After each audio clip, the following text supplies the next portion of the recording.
Hey, good morning, good afternoon, you beautiful, beautiful, beautiful people. How you doing today? Hope you're good, hope you're well. My name's Steve Woody, I'm the Undisputed Noob, and today we're going to be talking about crypto. We're going to be talking about governments. We're going to be talking about legislation and everything that we can expect in the upcoming years. Are you ready? Let's get into it.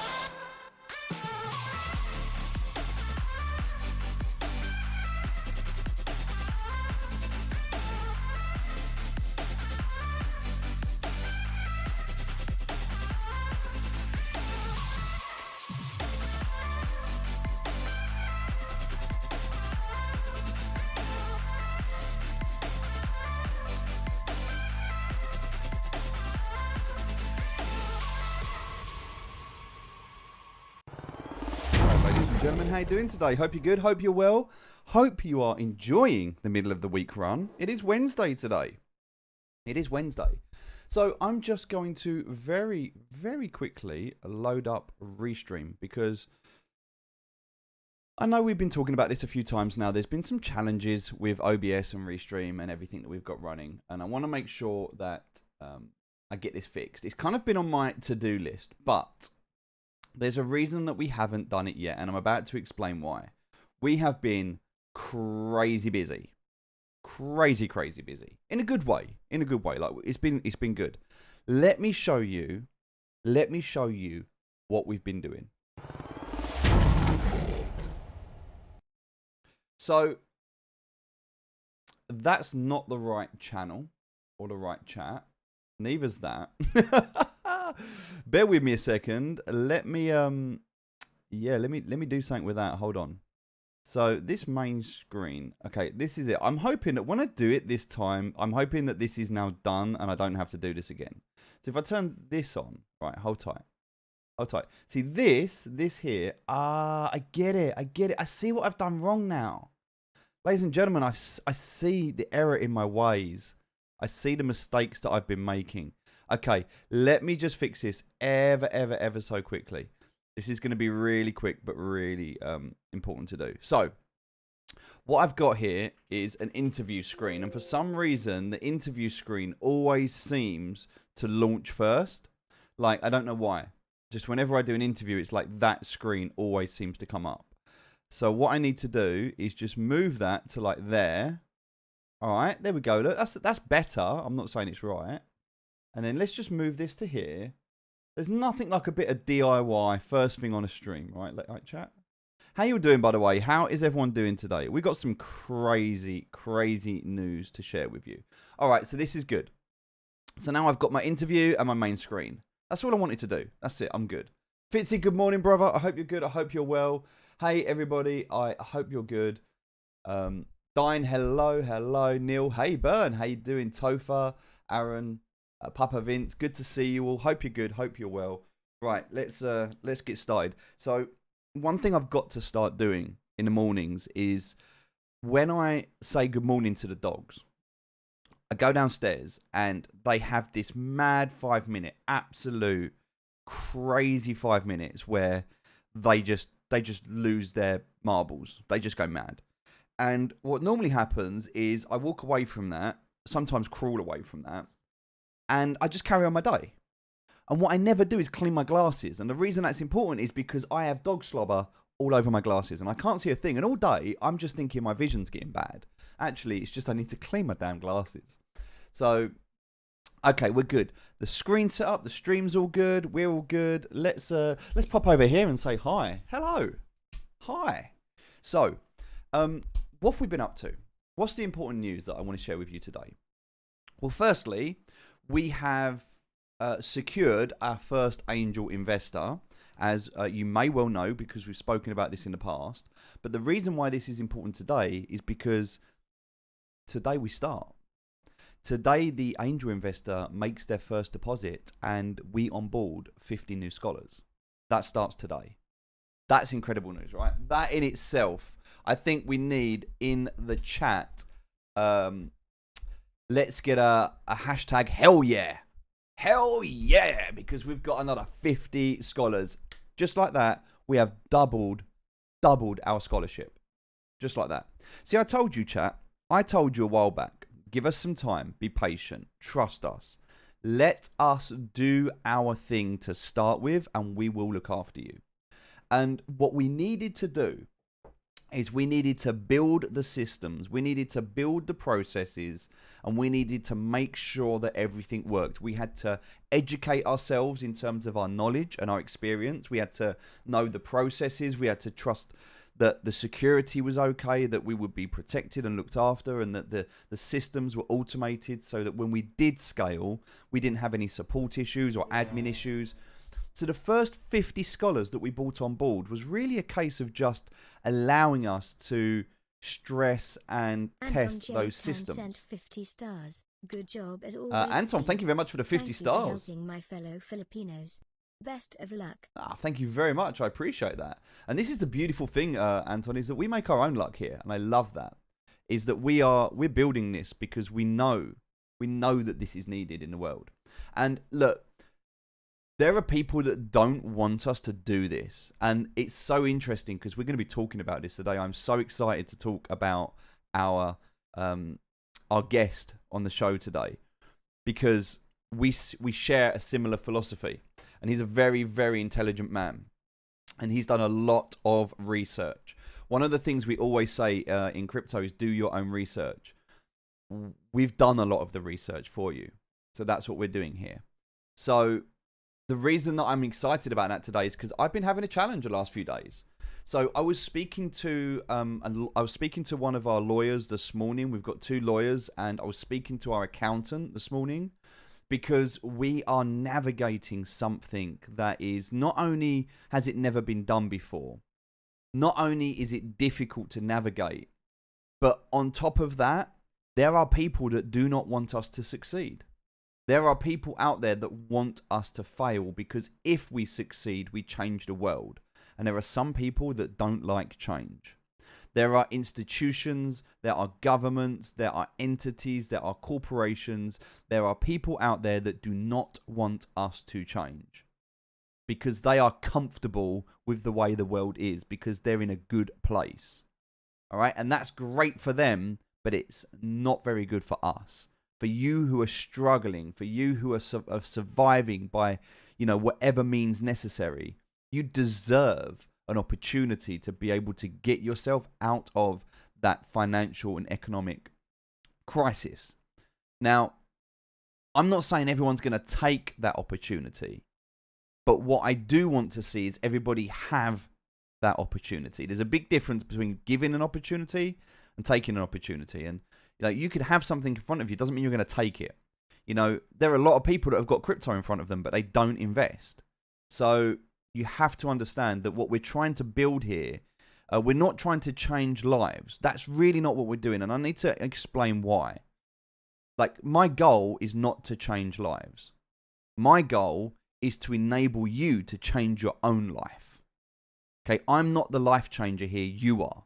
I'm just trying to show you a way and give you some tools that enables you to do it yourself. And this is very much going back to my parenting philosophy with my daughter. See, I had a conversation once with a friend who, we were talking about parenting styles and different parenting skills. And I said, it's not my job to stop my daughter from falling over. And he looked at me and he was like, but you want to protect them, right? And I said, well, yeah, of course. I don't want her to get hurt, but it's not my job to stop her from, or to protect her from falling over. And he said, oh, it's your job to pick her up then, right? I said, no. I said, it's my job to make sure she can pick herself up. Because if she can do that, then she will have a life far beyond mine.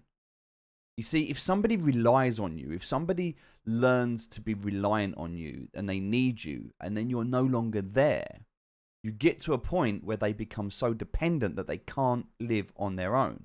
And I had this challenge with my mum. My mum's disabled, and when my stepdad passed away, I had to make a decision. How was I going to empower my mum to be able to live a life independently? Otherwise, she would rely on me for the rest of her life. And so I had to make some very difficult decisions in watching her make mistakes, in watching her fall over. And there's nothing worse, and it's painful to watch a loved one fall over. Okay, it's very, very difficult, but sometimes you have to. You know, I'm not saying that you let them put their finger in a plug socket. I'm not saying that. But sometimes, you know, when you can see, as in a controlled way, sometimes if you see, you know, you don't want to stop them hurting themselves, but sometimes if you don't experience pain, then you don't learn. So, and I'm not saying in a sadistic way that you need to go out and cause pain. What I'm saying is that there has to be a controlled environment, i.e. a learning environment, where you can educate safely to ensure that people have the opportunity to make the choice to have a better life. And that's what we're doing here.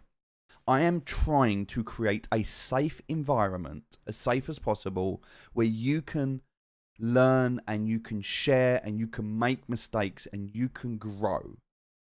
Because that's what we want to do here. Long after I've gone, I want you to continue to take the things that you've learned here and use them in your life. Okay, this is all about people before profits. We say it every day. So why is that so important today? Well, I've had sponsors that have sent me money in this last week, and that money has been rejected by the bank. I have had, let me just say that again, I have had sponsors donate money to a scholar, and the bank has rejected that money and sent it back. I've had to leave my bank that I've been with for 5 years. I've had to leave them because they sent me a message. Let me show you this message. I actually posted it on Twitter. I posted it on Twitter recently, although I posted quite a few things on Twitter recently. I don't want to use Twitter as a moaning channel because that's not what I'm about. But look, read this. Hi Steve, thanks for getting in touch. In order to complete your transfer, we kindly ask you to provide the following details: date of birth and nationality. Please mind that any regulated financial institution has the right to carry out compliance-related checks. Well, I did that. I sent that across to them. And then they come back to me and they actually said, we need more information. What we need from you is we need bank statements of your sponsor for the last 2 months, I think it was. They needed 2 months worth of bank statements from the sponsor. And I was like, no client is going to do that. No client is going to do that. So that was a difficult thing as well. So then it's a case of, right, well, okay, then what do we do? How do we do this? Like, if the banks are causing problems, and I tell you what it is, they don't want us to invest in crypto. They don't want to. Let me rephrase that. Banks do want us to invest in crypto. They do. They really do. Banks are desperate for us to invest in crypto. But the banks want us to invest in their crypto, not ours.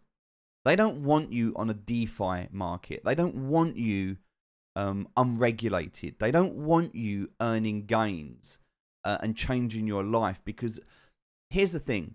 A government is there to serve you. But as long as you need the government is in control. So therefore, if you rely on the government to help you, then you are not in control. Good man yourself.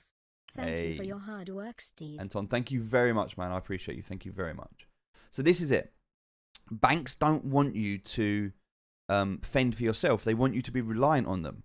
The financial services don't want you in credit. They want you in debt. Because when you're in debt, you owe interest. The only way a bank makes money is by the interest that they collect on debt. Unless they're charging you for an account. But most of the time, they have to use other things. You know, they loan money out. They loan money to other banks. They loan money to other entities. You know, they're involved in a lot of different things.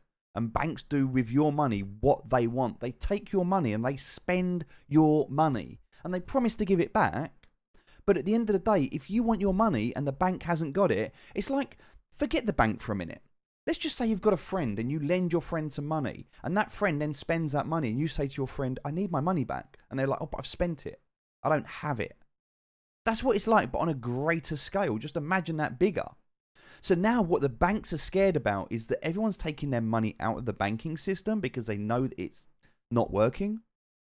And the banking systems are like, well, we can't afford to repay everyone. Like, if everyone takes their money out, what do we do? Like, we can't afford to repay everyone. So what are they doing? They're banning crypto. They're banning deposits. They're banning withdrawals. They're making it difficult. They're locking money up for 5 days. They're sending it back. They're doing these compliance checks. They're like whitewashing it with money laundering and, you know, we care about you and we're protecting you. We're not going to let you spend your money on Binance because we're protecting you. Like, it's BS, complete BS. And so we need to understand this, and that's why I'm really excited. So what I'm going to do now is I'm going to bring on Thomas, and we're going to have a conversation because Thomas shares my beliefs and my thoughts around this, and he's done a lot of research. And what we're going to do today is we're going to give you 2 cryptocurrencies that you should right now look at. You should bookmark them. You should look at them. They should be in your awareness. And we're going to explain what they are and why you should look at them and the reasons behind that. So, without further ado, before we carry in and get into anything else, let's do this right now. Let's start the call. And whilst that's happening, hello. Hey, Thomas, can you hear me okay? Yeah, I can hear you. Oh, amazing. That works perfectly. So let me share my screen with you so you can see that in real time. That way you do not need to worry about the stream. And then chat, let me do this where. So I need to go over this screen. What we should have here, this doesn't look good. Hold on a second. Can you see me properly? I can't see you, no. No. Okay. So No, I can't. Let me just do this. 1 second, chat. Let me fix this. Right, that's what I want. I want that one. So there it is. Okay, nice. I think we've got this right. All I need to do is change this screen. Sorry about this, guys. I'm just gonna change this to, I believe, that one. There we go. We're there. We're good. I cannot see you. Ah, there we are. I can see you now. Hello, sir. Hello. How you doing today? Doing okay. A lot of stuff going on at work. Nice. So, whereabouts in the world, roughly speaking, are you today? I live in Leuven, which is a city in Flanders in Belgium. You might have seen it on BBC or CNN Sports because the World Championship cycling final actually drove in like 400 meters from my house last weekend. So it's just about 20 kilometers, 30 kilometers outside of Brussels. Nice. Beautiful. Well, Thomas, thank you so much for joining us today. I really appreciate it. My pleasure. Appreciate your time. So unexpected, not something I would usually do, but no. Well, this is different, but I love it. We're all growing, right? We're all growing out of our comfort zones and doing things. And you're an incredible guy, and we've been talking for a long time now, and I've got this incredible community of really eager people who want to learn and who want to make a better life for themselves. And I'm one of them. I think we all are, my friend. I think we all are. Yeah. I think the difference is that some people just don't know where to look. And some people need some guidance. And so what I love about what we're doing here is we're looking at things from a different perspective. And I was just talking, and I don't know if you caught at the start of the stream, but I was just talking about how I've been struggling this week trying to get money in and out of the banking system. Yes. And I actually see a considerable amount of posts like that on crypto Twitter. Yes. Where people are trying to move money around to do whatever they want to do, and banks are asking them for resumes and all kinds of legal documents, police reports, you name it, just to, and they're transferring between their own accounts, but banks are blocking them. Yes, I had this myself. I was transferring from my business account to my personal account, and I had to prove who I was, even though I was verified with the same ID with both entities. It's crazy. Yeah. It's crazy. So this is a really hot topic at the moment because I believe, with a conversation that me and you had recently, we are, and I don't know the timeline on this, but I believe we are in a transition phase at the moment. I believe that crypto is getting ready to go mainstream. I don't believe it's there yet. I think we still need time before mass adoption is allowed and also welcomed. But I believe that there are some things that need to happen before that. And I also, after talking to you, know that you've done a lot of research. Yeah, on the two coins that we're about to introduce, are the ones I've actually read up most on of anything that I have. So just for the people watching and for yourself, I only got into crypto this year as well. I think the After best people friends did. nagging to me for years, like you got to do it, you got to do it, and then I was quite skeptical. But then the dip came, the crash in May after the all-time high. And one of my good friends who I really trust said this is the time to get in. So I crept in with a bit and then a bit more, made some gains, made some mistakes here and there. But by I guess August, June, July, I was down 30-40%. But then I just hodled and said trust the basics. I watched the CM Kid video that you shared about the intro. And so I just hodled and I trusted the fundamentals. And by end of August, I doubled my money. Nice. But now instead of taking profits, I've actually stepped out of what everybody's doing in the market of like the Lunas, the Terras, the ETH, this is the that's, and I've basically stepped into these coins with the majority of my wallet because of the things I see on the horizon coming Well, in this terms and of this, I think regulation this is and CBDCs, etc. Go ahead. no. I was going to say, I think this is fascinating because you have pivoted in a way that Yeah, most are scared to right now. yeah.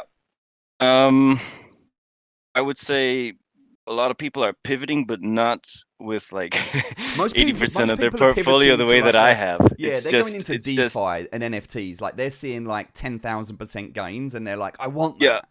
And I mean, yeah. I was talking to a friend yesterday, and I was in a coin called Aqua, and that was a high risk coin for me. And I posted Hmm. about it yesterday. Like I closed out $20,000 profits yesterday, and I said to my friend who was in the coin, I was like, "Oh wow, you must love this." And he was like, "No, I sold out because I started chasing like 3,500%." And I was like, that's sad. But then these are risks. Like there's a risk you could lose your capital when you're playing on these Hmm. sites. Hmm. So it's There's multiple tiers of risks. yes, You can buy a shit coin that tanks. You can buy it out of greed without doing your research. yep. FOMO in with the There's media, yep. the stock market Yep. currently. And then there's the advent of all this regulation coming, and so if you buy into things that are sketchy, you really run the risk of losing tremendous amounts of money or not being able to access it And at I all. think this is important because a lot of people think that they only lose money if they get hacked or there's a rug pull. But there's another way. Like the government can step in and freeze assets in Yep. any entity. Like it doesn't Yep. matter. People think they're safe on DeFi, but the government can still step in. They can still shut these Yeah, protocols down. they can do a reach around, Oh, hey, which is go on the government for once. some people may like that, but I don't. Is if they get into regulation, they don't need to go into the platforms directly and try to mediate with the platforms. They can do governmental local legislations where they can just audit credit card transcripts and bank transcripts to pinpoint anybody who's done a bank run from the traditional banking system into the crypto system, and they can find you that way. Yep, and they can Um, tax you, and they can put yeah, these. Like we're seeing it now with the banks, with the frustrations of being able to get, the documents that you now have to provide just to get access to your own money.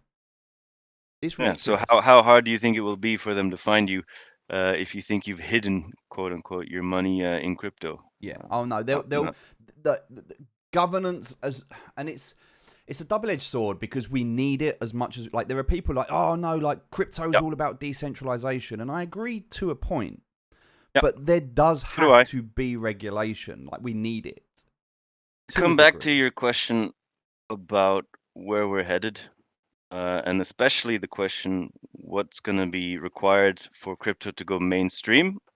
It's going to be for the powers that be, the banks, central banks, governments to feel like they have a modicum of control. Yes. So it's not going to be a either or thing where where we're going to be in a situation in 5 to 10 years where they have full control, try as they might.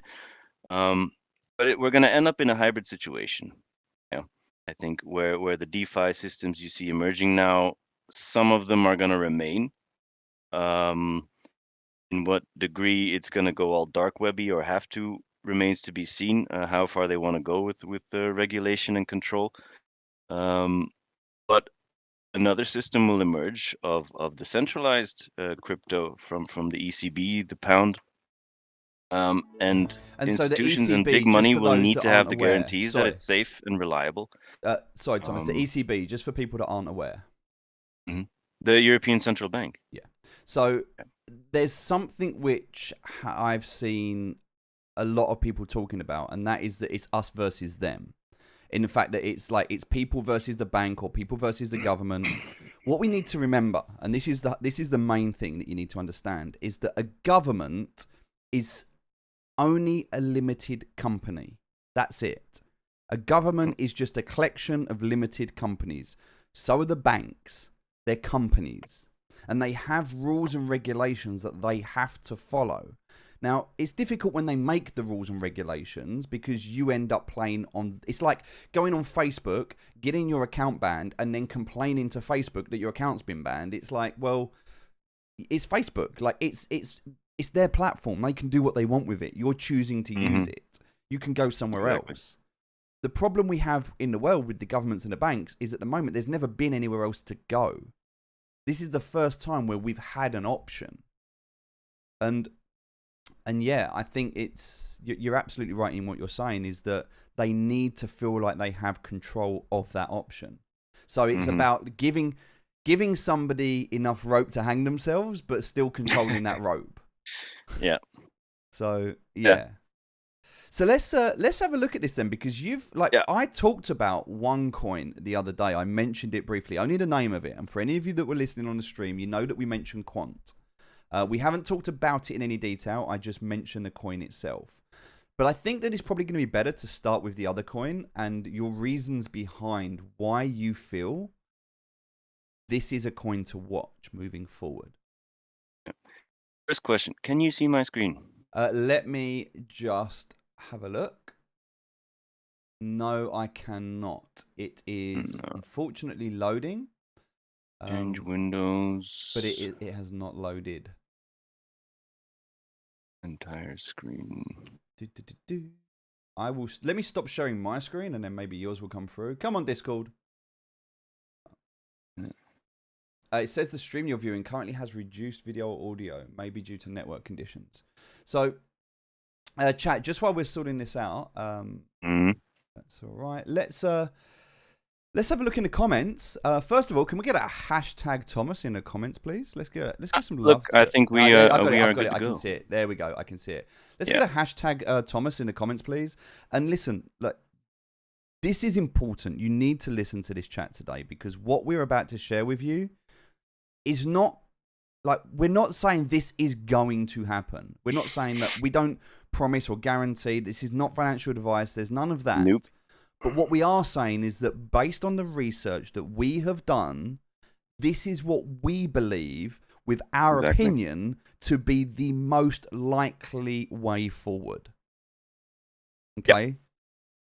So look, there's some things that we need to look at here. So Thomas, over to you, my friend. Yeah, sure. Okay.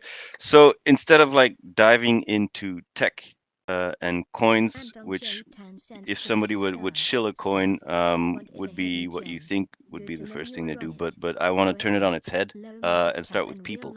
Okay. Because I think anybody who has any experience in business or project management or networking or anything knows it all boils down to people, their networks and their skills, your network and how you can leverage that to get things done.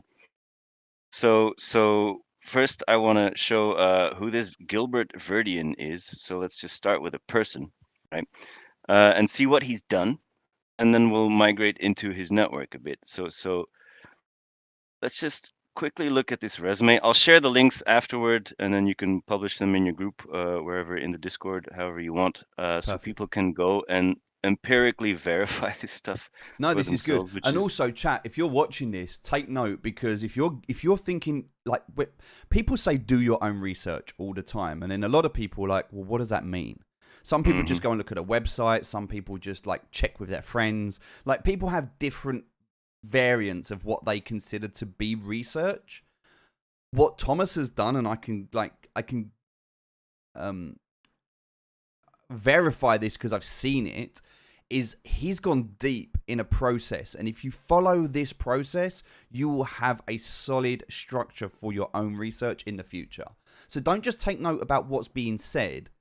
Also understand like why it's being said. Like, why is Thomas checking people first? Okay, so the first thing we're doing is we're background checking people.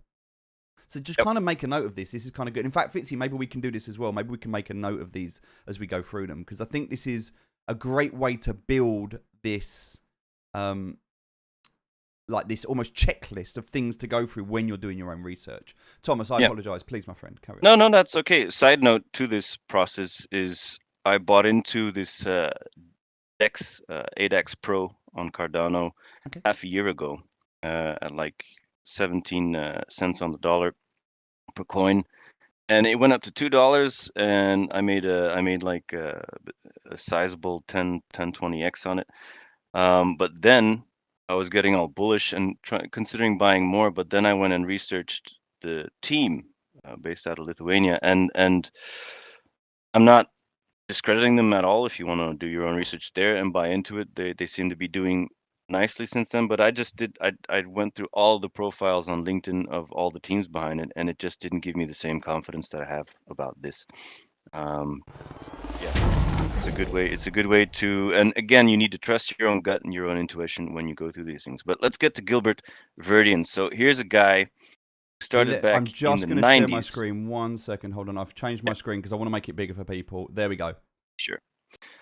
So he's been with Ernst & Young, which is one of the big four consultancy firms on the planet, and he was there for a decade doing security architecture, based out of Australia, senior security architect. So this guy had more than a decade of experience doing that. And then he migrated onto Her Majesty's Treasury in the UK for 2 years, where he was a deputy chief technical officer and chief security. He went on to HSBC for 7 months, BP, which you all know. Then he was at the Ministry of Justice in the UK for a year and a half as a security lead. Did a small project at PwC, another one of the big four. Went back to I think Australia for a while for some projects, but then Bank of England, cyber projects. Also MasterCard Company, Chief Information Security Officer, and Federal Reserve System. This guy worked for the Federal Reserve in the US for Payments Task Force for 2 years, okay? Then EU blockchain, 3 years. Blockchain Observatory, Policy and Framework Conditions. He is also a founder for 5.5 years of a blockchain ISO standard, okay? And now he's the founder of Quant. So that alone is the most like James Bond apex predator villain profile I've seen of anybody I've come across in the crypto industry. Yeah, okay? that guy has a resume for sure. So Her Majesty's Treasury, Fed Reserve, blockchain ISO standards, and you name it. And this guy founded a cryptocurrency. So what is this Quant that they founded? You can check the website later. Also, a bit about their team. If you scroll down on their board, some other guys used to be the CEO of the Comcast Corporation. Do more homework on that, but that's not nothing. And they even have Rockefeller Capital Management people on the board. And again, if you don't know who the Rockefellers are, like that, basically they were Yeah, they they laid run the half bricks of of the the world. foundation of the American banking system in the 20th century. All right. So there are some serious people on this team. They are partnered, already mentioned, on Oracle as one of the modules in the ERP system for interoperability for distributed ledgers. So they already have a running product which is being integrated in Oracle systems for API interfaces. All right. So for interacting, for basically linking blockchains together. Some other information from years ago is they've collaborated with MIT in the US to do research there on distributed ledger technology. And also, let's see if we can find the buzzword here, digital currency initiatives. So think digital dollar Here in the what we said earlier, the ECB, the European Central Bank documentation about use of distributed ledgers, okay, or post-trade processes. So we're talking about securities, settlements of payments across nations, across regions. And that's a document from this year. Quant is mentioned in there as a solution. Okay, so this is a viable product with a serious team, with again this man at the head of it. You can find on Medium as well what is quant. So I'm quite a technical guy, but not technical enough to explain the entire Yeah, thing. But so it's quant does not have its own blockchain. What have they built? They have built the Overledger OS, which is an operating system that basically, with a few lines of code, can interconnect different blockchains. Here on the right, you can see they're already working together with Ripple, with Ethereum networks, and basically up on the top, you see your enterprise integrations.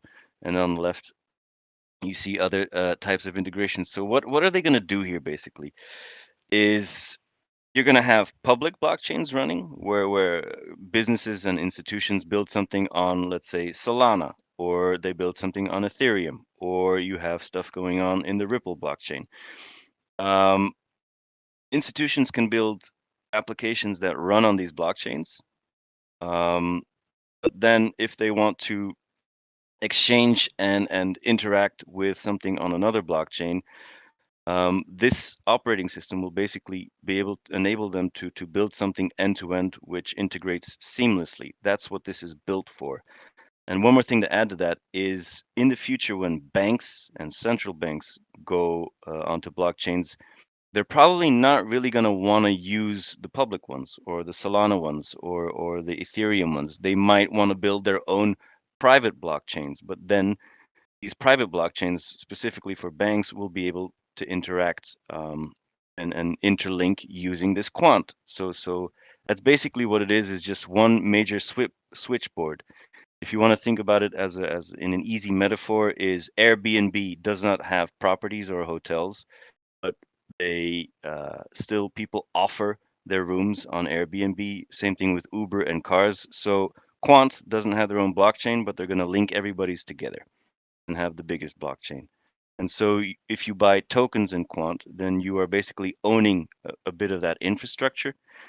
And from the documentation that I've read, essentially is you will be able to start soon. They're going to have a release very, very soon in the coming weeks of version 2.1.1 of the Overledger operating system, where if you have an amount of quant tokens, you can start your own gateway that institutions and organizations can run their exchanges through.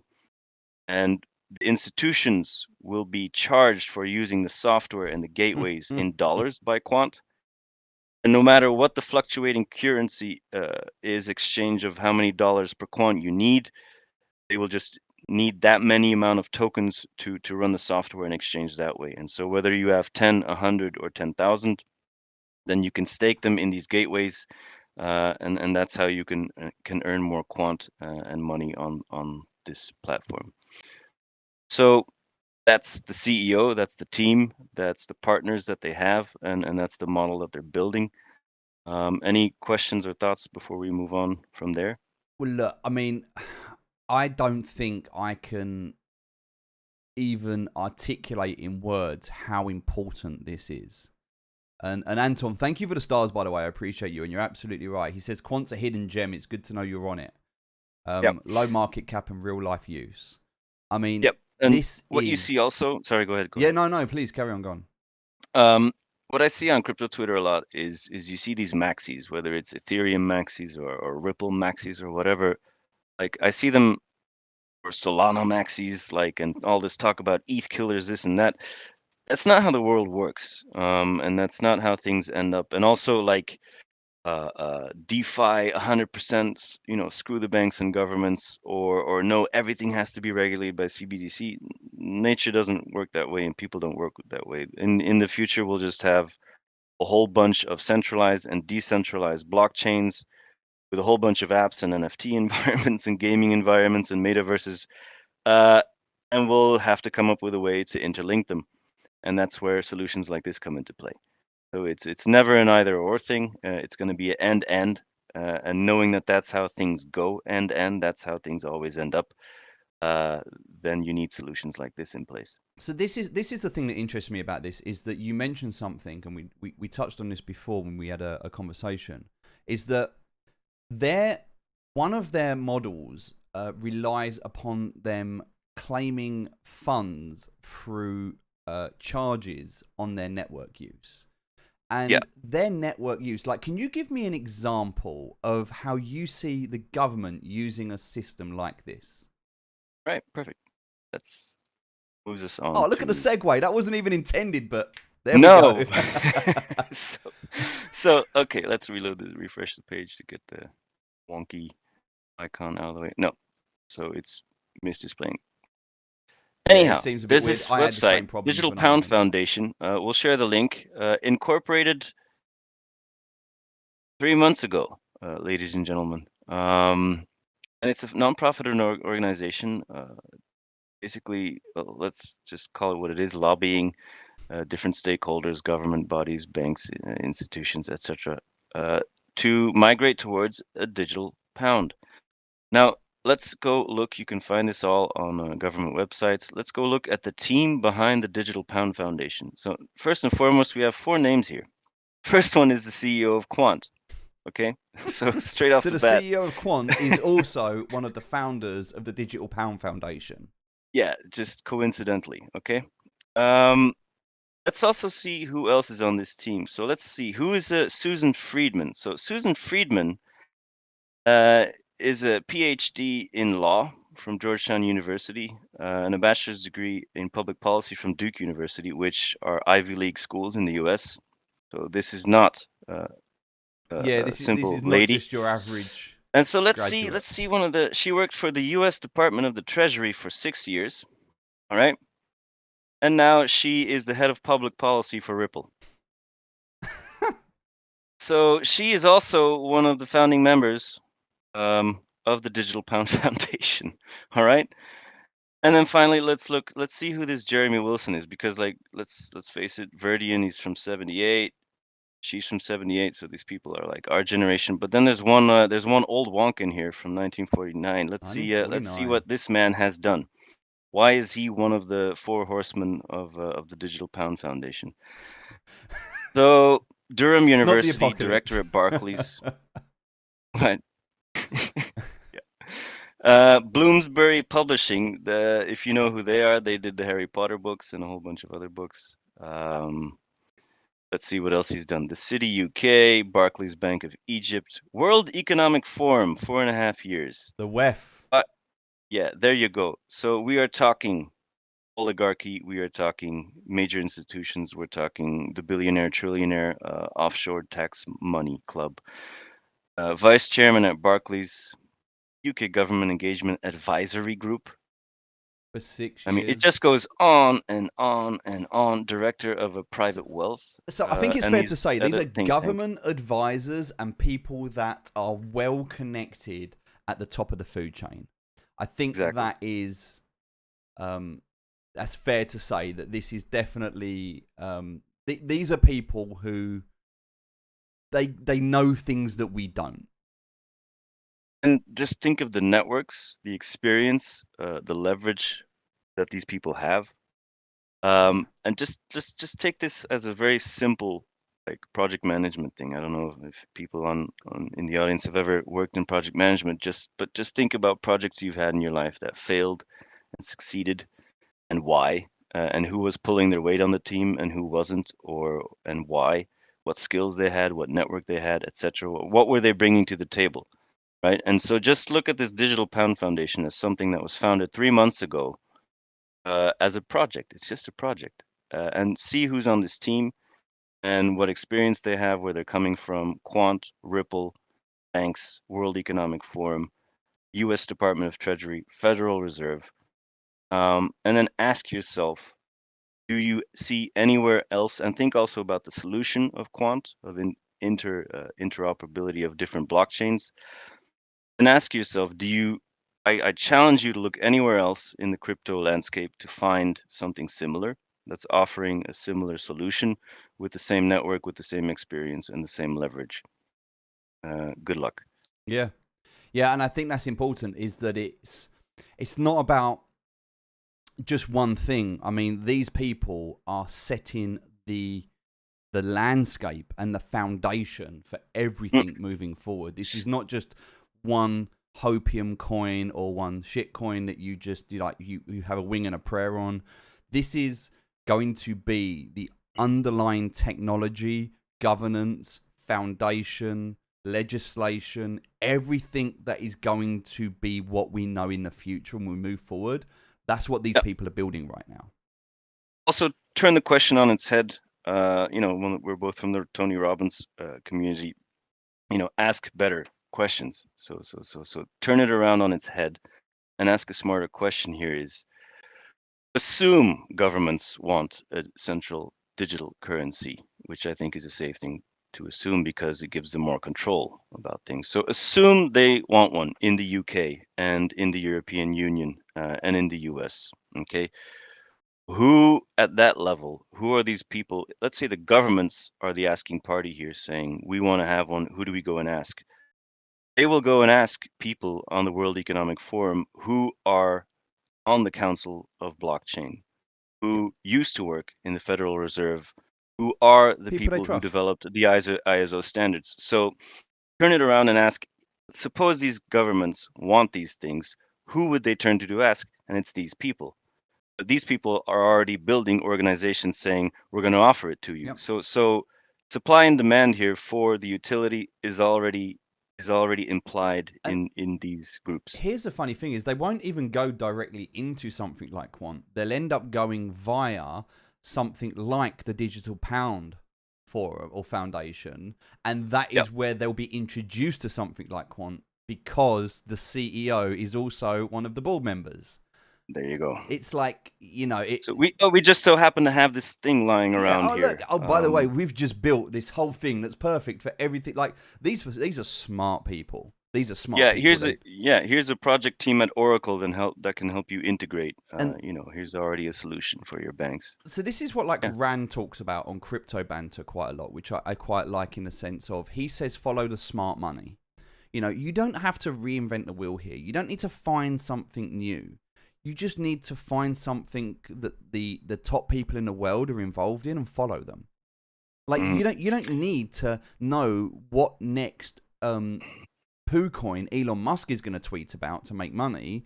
You just need to dollar cost average, which means set yourself up with a subscription of 10 pesos, 10 pounds, $10 a month, a week, a day, whatever is relevant to your budget, that's Mhm. within your risk to reward ratio that you can comfortably afford to invest, and then just do that over time, because this is something that when it goes mainstream, and it will. I mean, don't get me wrong, there are other people that are doing stuff, but there is no one as well positioned, building out what they're building with the resources and the teams. Like, this is Mhm. not just something that's recently started. This is decades and decades of relationship building, management, trust. There's so much behind this.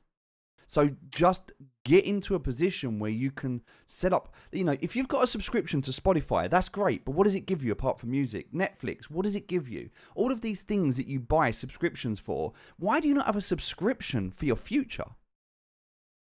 Set up a subscription of like £5-10 a month and just buy quant with it. Like, that's a Yep. great way for you to get on board with these people. But that being said, I think it's really important also to note that quant is only kind of half of this equation that we've been talking about. Yep. Because Indeed.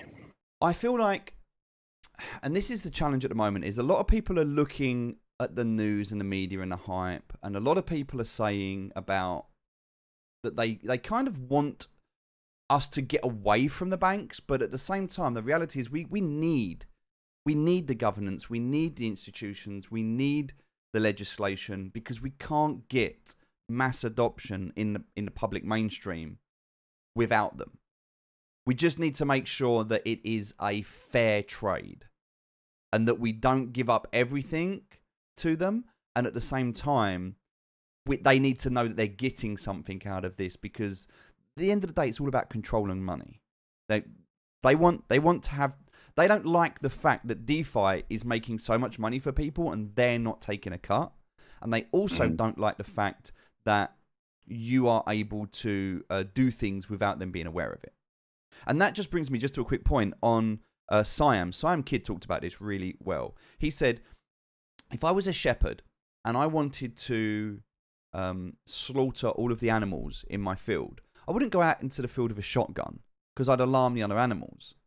I'd get some dogs, I'd herd them into a pen, and I'd filter them into an abattoir. And that's exactly what CBDCs are doing.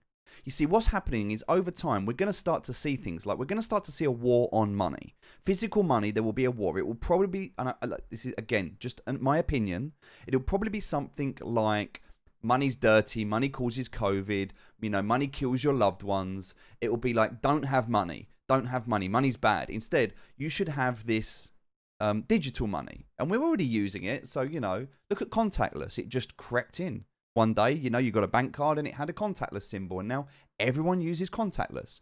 Everyone uses digital money anyway. It's just we're redefining how we look at it. So I think the argument will be, I think the marketing will be this. Go on. And it's the same thing. It's the same thing as electronic IDs, where you have an ID with a chip in it. Yep. And then whether or not to put your fingerprints on the chip, and things like that. And then it's always that argument of, if you don't do anything wrong, then you have nothing to fear. And it will be the same thing.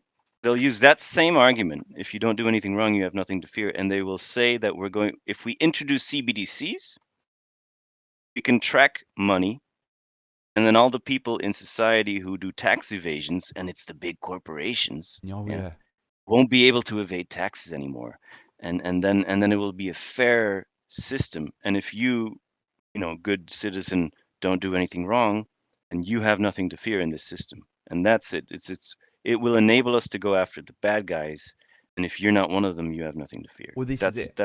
That's what they're going to do, I think. And you need to understand as well. I mean, if you're looking to pivot into the future, you need to understand that one thing that crypto will do is remove the middleman. You won't need accountants in the future, because you'll just be able to upload your wallet, and it will all be taken care of by systems.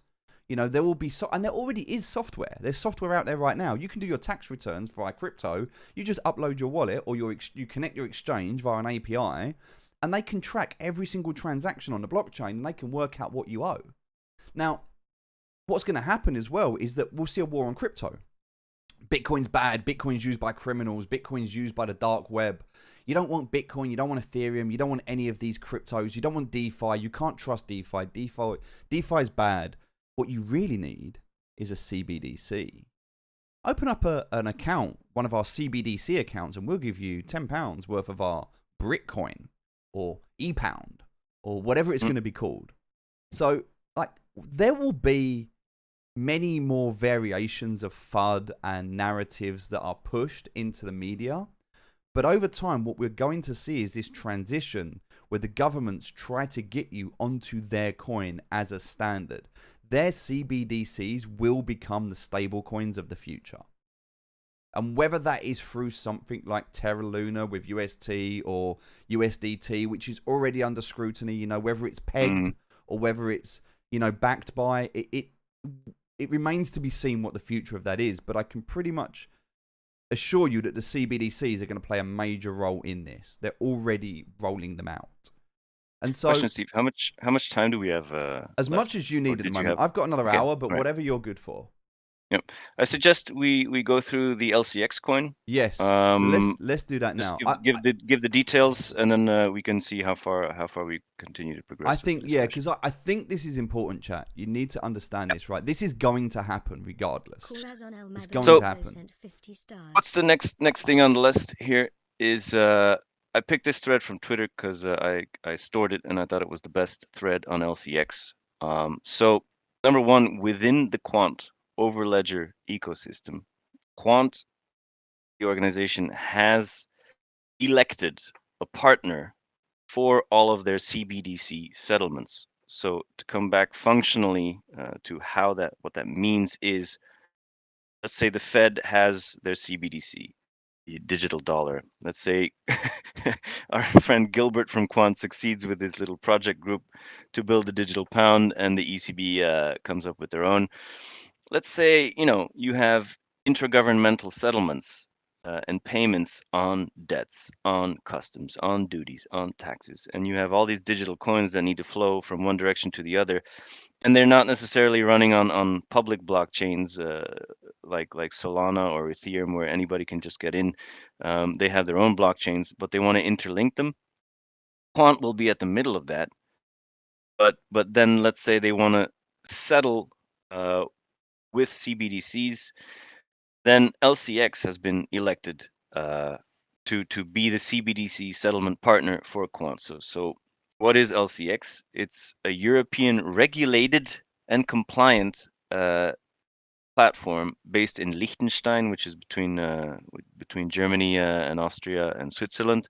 I think that's just go back to that one sec, because that's really important. Like I really want to hammer home the points of those key words. It is a regulated, compliant. All right, this is already regulated within the European Economic Area. Yes. Yeah. So just a few things from this thread. A bit about the tokenomics. We don't need to get into the details. We can share them later. How long it's been around.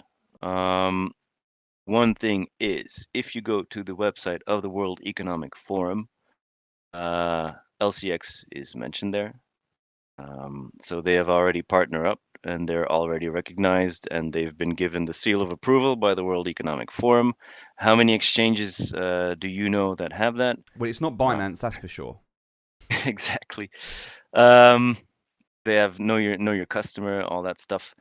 The platform, I've tried to use it myself in recent weeks. I'm not very happy about it, to be honest, but they're going to do new launches in Q4, so I'm sure those will give a bump.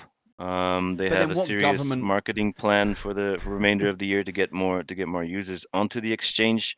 They're what going to do government DeFi. platform has ever Go ahead. worked properly anyway, right? Yeah. There you go. One of the cool projects they have that I read a bit more about is called Diamonds, is where they basically fill this vault full of actual real life diamonds worth millions, and you can buy crypto tokens which represent a digital virtual ownership of a real life asset. Yeah, and so they're already trial running this tokenization of real world assets, which is the future of NFTs. Yeah, that's Currently, what Gary it's gaming and Vaynerchuk's been talking JPEGs, about. Yeah. but in the future, property, fine art, you name it, equity in companies, etc., will be tokenized. Yes. And then you can own, instead of a full house or apartment in the central of London, you can buy like 13.4% within a token, which is proof of your ownership. And so they're already doing some interesting projects with that. Quant has chosen them as their partner for the interoperability, for the settlement of CBDCs, so the banking stablecoins. The HBAR Hedera Hashgraph ETH Killer network that Google and a whole bunch of other companies have started up is partnered with LCX, Constellation, Chainlink, Polkadot. So they are partnering up with some serious blockchains. Yes. LCX. Let's see. We don't need to get too much in the thread. I'll share it. The founder. So he's part of the World Economic Forum, Harvard Business School graduate, and let's face it, billionaire child from Liechtenstein who has the network of all the oligarchs. They're on World Economic Forum. Let's look at the team of LCX. All right. One guy that stood out here is Don Tapscott. He's an advisor. He has his YouTube TED Talk with 4 million views about the future of blockchain. And he's given LCX his seal of approval, so we can share that with your audience and they can look at the blockchain video at their own perusal. The founder of Wikipedia is an advisor at LCX. And then down here, if you scroll further down, there's this confidential, pixelated, blocked out advisor. Yeah. And if you look at that picture, it's none other than this picture here. If you look at the backdrop, it's the It exact is, same isn't it? picture. It's the Black same t-shirt, picture, isn't deep it? collar. Go ahead. They pixelated it out, but it is. Let's just go back again. Let's see. It's yep. It's this picture. Yeah. It's So definitely him. who is this guy? So any if you don't know who this is, then get away from blockchain because then you really don't know how to do your own research. But so it's the same door, same backdrop, same black and white, same deep color black T-shirt. So that's Brian Armstrong, the founder of Coinbase, right? So he is their secret advisor. I think this is actually a running gag on their website, I to be think. honest. I mean, it's I a bit really too think it obvious, is. right? Yeah, because like I think maybe for like due diligence, NDA reasons, they probably aren't allowed to put him on there yet. But then like they pixelate this picture, which gives them plausible deniability. But anybody who's into crypto looks at that and just They laughs know, their yeah. ass off, going like, okay, oh, okay. So it's a marketing ploy. That being said about Coinbase advising LCX, what happened a few days ago? Um, Let me find the link. Chat, how are you finding this so far? Let me know in the comments. Give me a Yeah. hashtag Thomas if you think Here this you is go. useful. September 24th, so 5 days ago, LCX token is now supported by Coinbase Custody. And what is Coinbase Custody? That is basically the institutional Coinbase for minimum balances of $500,000. So Quant found its way is tradable on Coinbase, and it found its way onto Coinbase through the exact same channel. So first on Coinbase Custody for the big institutional accounts, and then later for retail. And Yeah. so LCX was just added to Coinbase Custody this week. So you can bet your ass that they will be available for retail on LCX within Oh yes. just a matter of time. And with everything that LCX has on their pipeline for Q4 in terms of releases, if a major exchange like Coinbase lists them as well, then you can expect it really to pick up, especially given the interaction that they're going to have with Quant in the future, this exclusivity. So where can you get Quant? It's on KuCoin, it's on Coinbase, it's on Binance, so it's on all the big exchanges. And LCX you can get either on Uniswap, SushiSwap, LiquidSwap, but you can get it on the LCX exchange itself. So I personally only found out about these recently because I haven't been in crypto too long, but I basically got out of all the ETH and all the other stuff. And I put a sizable amount in here Yep. because I'm a busy man with a different career looking to invest. So I took profits from the initial run up in August and I just put it in these, parked it in these. And I'm gonna park it there for the remainder because of the next bear cycle because I think that's a safe place to put it to stay in crypto. But while we wait to see what the effects are going to be of regulation, I agree. and I think these two coins are immune to what's going to happen. I agree. I think that this is very much a time where people have said that you need to get out of the low capital, low quality coins. So get out of the shit coins, get out of the markets where there isn't trust, where there's problems. Get out of these obscenely high DeFi risk to reward coins and put yourself into something that's solid. And the problem at the moment is people look at the past and they look at Ether and they go, well, Ether's solid. But Ether's really not, because when you look at the gas fees and you look at the amount of people that are leaving Ether right now for things like AVAX, things like Cardano, things like, Solana, Polkadot, like these networks, like Ether was the version 2 of Bitcoin and introducing smart contracts, but Cardano is like the version 2 of Ether. And so when you start to look at this, we don't know which of these is going to be the MySpace or the Friendster. We don't know which one's going to be the Facebook or the Twitter. And they'll probably all have their place. But what Thomas is saying here, and what's so important to understand, is that whatever's governed, whatever's legislated will have a place with government contracts. And if you're in and on board with government contracts, then you're, and the word he rightly used there was immune to whatever's coming up, because there will be governance, and governance will cripple a lot of the coins that we've come to know and love. So there's a time where we can play in this space, but when people say there's a risk, what you need to understand is that our time is limited. And so, yes, take your gains. Yes, have some risk, but don't put everything. Don't put everything into one coin hoping for a moonshot. Diversify your portfolio and make sure that a part of that portfolio is around governed, regulated, legislated technology, i.e. the exchanges, the coins like Quant, LCX. That has to be an important part of your portfolio moving forward. Because whatever you do, it's better than being in fiat currency, right?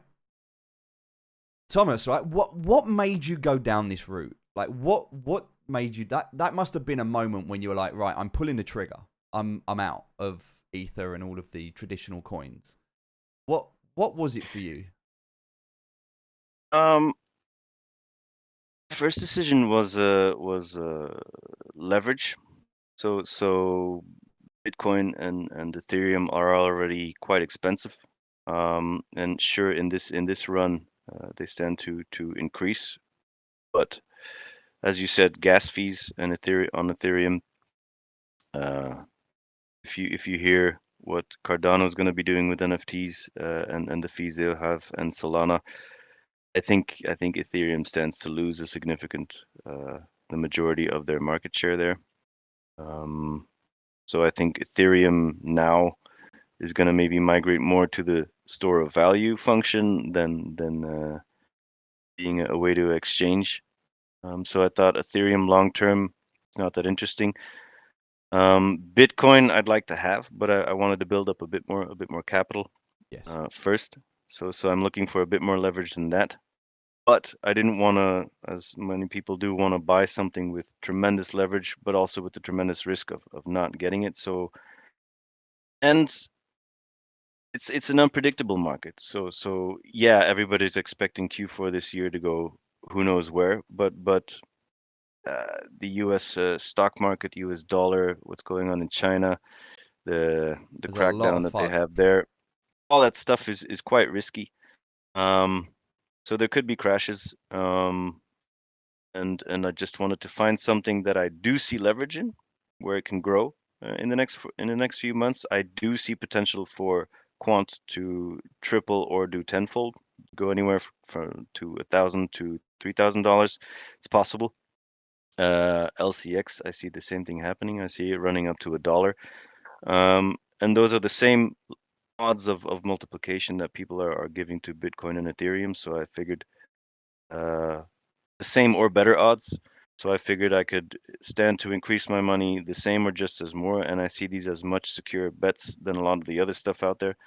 So I figured that's where I'll park my money for this bull run. That's it. And then, and thank you for that. My next question to move on from that is, where do you see yourself in the bear market? Because most people, and I know it's difficult because most people have an idea of what's coming. Like, we've got a super cycle, it's going to end the end of this year. We're going to go into a bear market till the next Bitcoin halving, and then we're going to see another super cycle. What are your thoughts around this bear market? Do you think we're going to level out and go sideways? Do you think we're going to correct? So start with the worst case first, which I've already kind of touched on. Let's say this cycle goes bust, then I won't be too panicked to exit and just hodl over the bear cycle. Maybe the bull cycle is delayed, and then I'll just sit back and wait until it does eventually pop up. That's worst case. Yeah. So let's say the next few months do not go according to the script, then I feel confident with what I'm holding. That's the first thing. Second thing, let's say the bull run, this bull cycle just skyrockets. If it does, then I know the coins I'm holding will be fine. I have some take profit targets for myself, and I do plan to sell 80 to 100% of these coins, because I do expect a 50% or more correction come spring, or middle of winter next year. January, February, March could be. So right around December, I do plan, if we get up to where we think we're going to be to sell it all.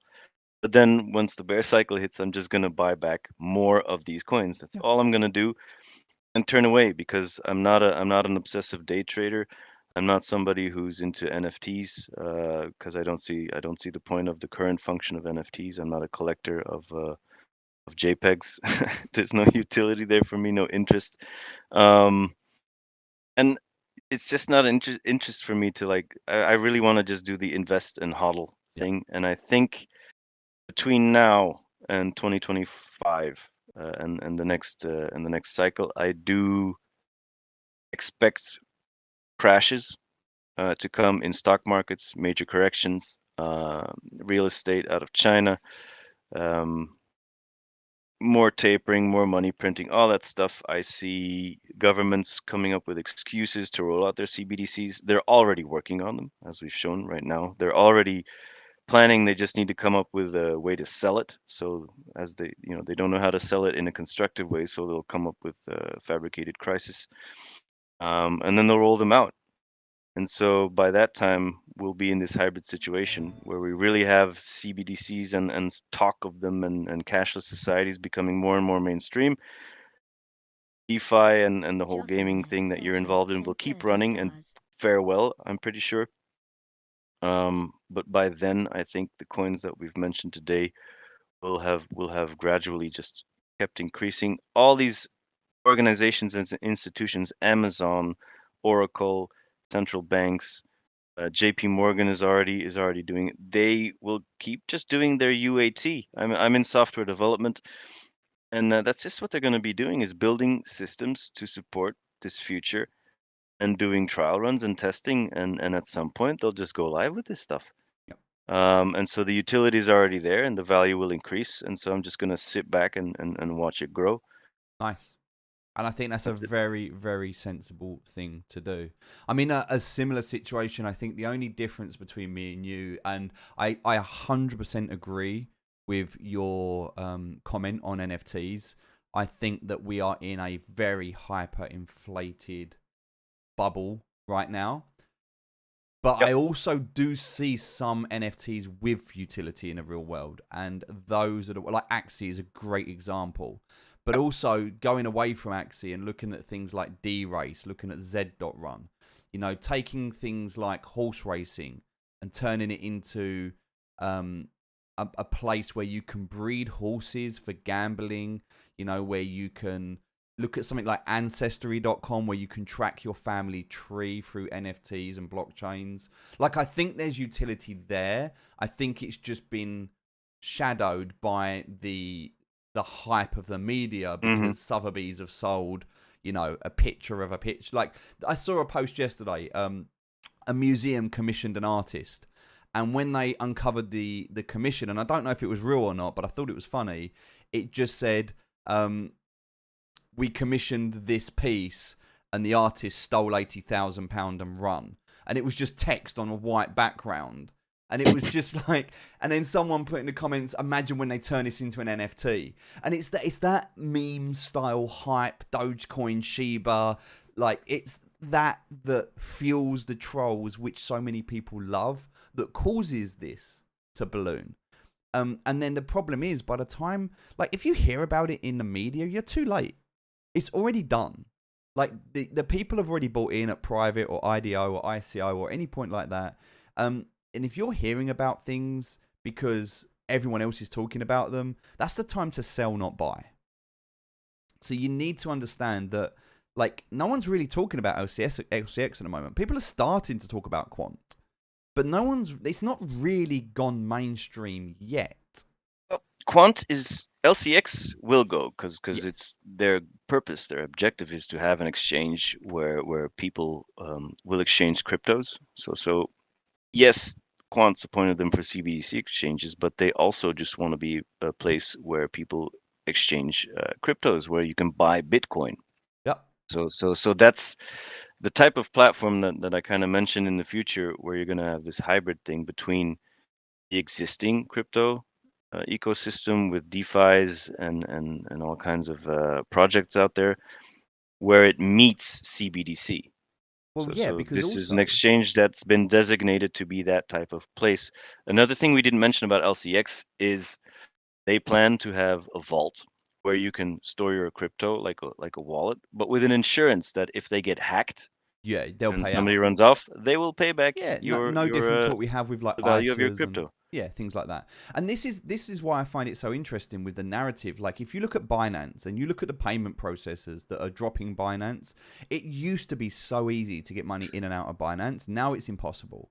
Yeah. But when you look at something like LCX in the future and they're like, well, look how easy, one click and you can drop your money from your bank to your crypto and back again.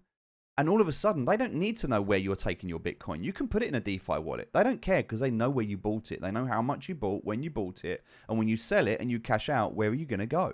You're going to go to the easiest place to get your money out with the least fees. And when LCX... One more interesting thing. Yeah. Binance, CZ, the founder, and the head of LCX actually kind of go back because 3-4 They've years got ago, history. Binance was going to do a joint venture with LCX and set up an exchange in Liechtenstein, but they didn't make it through the audits. There was all kinds of sketchy stuff, and they ultimately did not go to bed together. And then there was this whole Twitter bitch feud between CC and the head of LCX. So they go back. Yeah. My 2 cent, my read of it, just like in between the lines, is that the old money that's behind LCX and its founder just did not want to have Asian hands in the honey jar on European soil, and that's it. I think there is still a lot of this in the world. And I think that, you know, even in the UK, we see this. Like you could have all the money in the world, but if you didn't go to the right school in the UK, there's certain doors you just can't open. There you go. There's, you know, and we see that a lot in politics and government. And it, you know, it's an old world and it's a world that's being phased out, but we're getting there, step at a time. You know, we've dealt with, to a degree, we started to deal with slavery, racism, you know, women's rights, you know, gay and lesbian rights, and we're getting there slowly. I mean, it takes generations, but it will be nice because one day, hopefully, we'll have the financial side of it covered as well. We'll see. We'll see. Hey, Thomas, are you still there?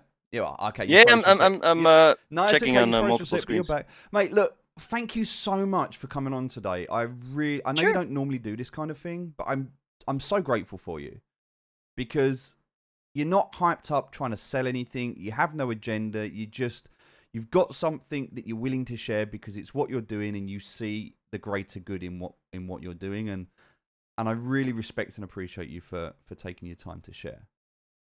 Sure. Thanks for the invite. It was a fun discussion. Chat, can we have a hashtag Thomas, please? I think we deserve it. Can we get some love in the chat, please, for Thomas? Thomas, thank you so much. I'm gonna catch up with you off stream. Sure. And find out a little bit more about what you want to do. If you is there anywhere that people can follow you? Is there anything that you do post, or are you very much just No, I'm what's to get back to what CM said about I'm just one of the sheep. But I kind of occasionally just stick my head out of the flock yeah, and that's it. But no, I'm not a super duper active guy trying to make a name for myself on social media.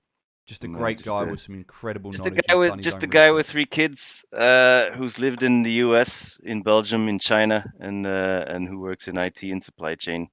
And also who plays the guitar, I see. That was a lockdown thing where I tried to learn, but Maybe we'll have to no. get you on the show sometime to play us a song. Well, okay, then thank you for this opportunity.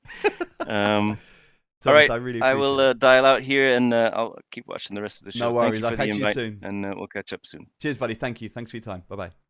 Wow. What do you think? That was very different, right? That's not the sort of thing that we'd normally go for. But I really, really wanted to bring Thomas on because he has, like, you can tell. You can just tell by listening to him that he's done his research. He knows what he's talking about. And also, like, Thomas, me and Thomas, we send messages to each other. And a lot of the time, we're really busy. So we don't, sometimes, like, he might send me something and I'll miss it. Or I'll send him something and he'll miss it. But we were both thinking the same thing, and he went and did all of the research that allowed me to kind of look into this, and then I went and did my research just to verify and fact check and back it up. And yeah, I love it because we're alike in so many ways. Like, I'm not an expert.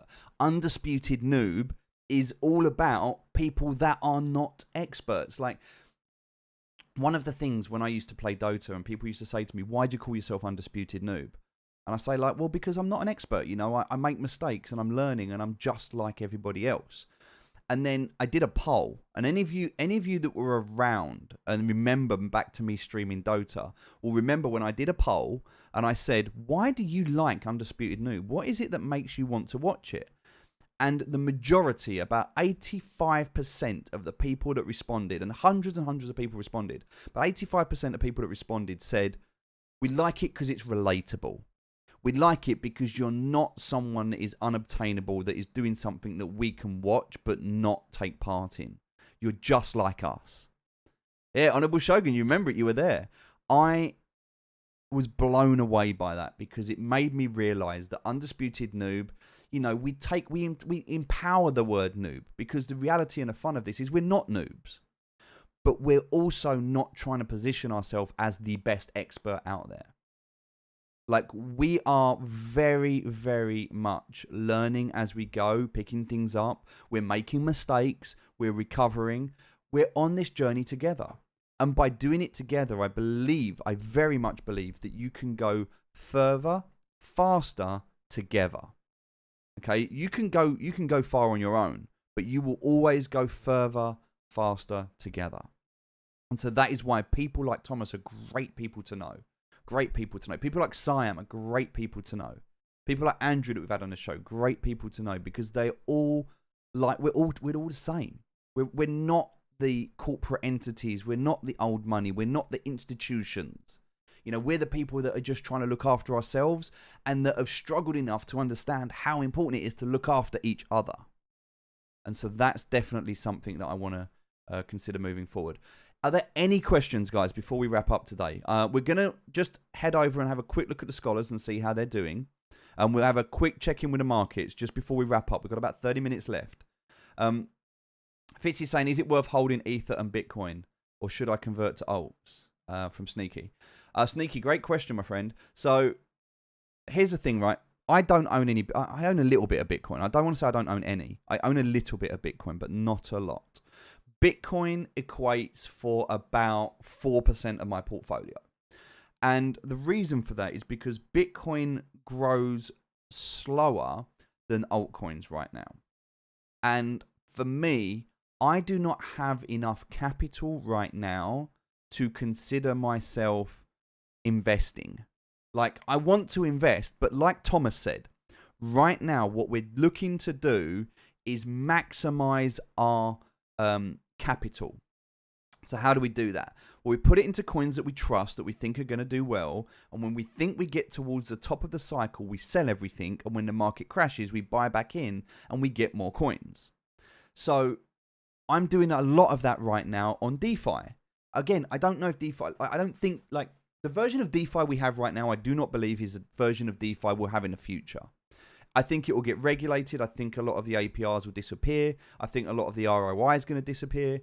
So staking right now is, there's only a limited amount of time that we can capitalize on this. So I want to get as much money, everything I've got, I want to put it in right now, and I want to stake, and I want to trade, and I'm not day trading. I'm buying coins. I'm watching the markets. I'm getting into things that I think are a good opportunity. I'm dollar cost averaging. All of the things that I'm doing are really to enable me to gather more money. That's literally what I'm doing right now, is I'm gathering more money to allow me to buy more coins. Because when the market corrects, I'm going to hold. And I'm going to hold the strong coins. I'm going to hold the Bitcoins. I'm going to hold the Quants. I'm going to hold the things that I believe, the DOTs, the Solanos, the Cardanos. Probably not the Ether, but I may hold a little bit, but not a lot of Ether. And these are the things that are going to see me through, because these are the real world cryptos with real world functionality. And I'm going to use that because eventually I see the fall of the fiat currency. And when we migrate to CBDCs and it becomes what we need to use in day-to-day life, then I want a way to be able to easily take my profits and use them to live on. So that's what we're waiting for right now. That's what I'm doing. And that's also why you've seen me. I got out of Aqua yesterday. You know, I loved Aqua. I could have sat in Aqua all day long. I mean, let's have a quick look. Let's pop over to... And we'll talk ever so briefly about what happened with Aqua. Let me just move my main screen. Hold on. I need to work out why it keeps doing this. Okay, here we go. We can do it. So let's have a look at the market. So I want to look right now. In fact, I can't see Aqua on here. So to do that, I'm going to need to go to CoinMarketCap. In fact, no, I'm going to go to CoinGecko. Here we go. Let's go to DexGuru. All right, let's see. Aqua. What happened? So here we go. This is Aqua. So I was tracking this all the way up. If you were watching me, I was tracking this. Now, why was I involved in Aqua? Well, Aqua is Planet Finance. And when I looked at Planet Finance, here we go. I went into Planet Finance. I love the fact that they were audited. I looked into the audit. Let me just... Okay. So I had a look at this, and you'll notice that there will only ever be 100,000 Aqua minted ever. It's like Bitcoin. There's a limited supply. And already in circulation, you can see there's 73 million. So we're almost there. And also because they're burning, it's removing some out of the equation as well. So when you understand the burn, the max supply, the current supply, you realize that this is going to be a DeFi project that is going to moon. It's going to go up. So I knew it was going to happen. I didn't know when, but also I didn't care because I put in 15 Aqua. I bought it at $150, and I've been earning somewhere in the region of 200 to 300% APY. So let's have a quick look at what I was earning. And it's also very, very, very important that you journal. Siam talks about this all the time. You need to journal. You need to know, because one day you'll probably have to pay tax. And if not, then at least you're going to be able to see what's going on. Okay, it's very important. So I got involved back in the 11th of July. And on the 11th of July, I bought in for $159. Okay, I bought 15.28 Aqua. 15.28 Aqua. And actually, that's a little bit incorrect. I bought in for 50, but I'd staked it for a little while there, and I bought in at 150. So I bought 15 at 150, and then my interest got me up to 15.28, and that's when I started to journal, just to be completely transparent. Okay, so the value of the coin at that moment was $2,400. Okay, and we can see there I was earning 208% APY. And the APY went down, and the coin went down. It dropped down to like $112. Okay, at like its lowest, 110 there at its lowest point. Okay, which is at the end of July. But then we were getting something crazy like 500% APY, and you can see like it changed.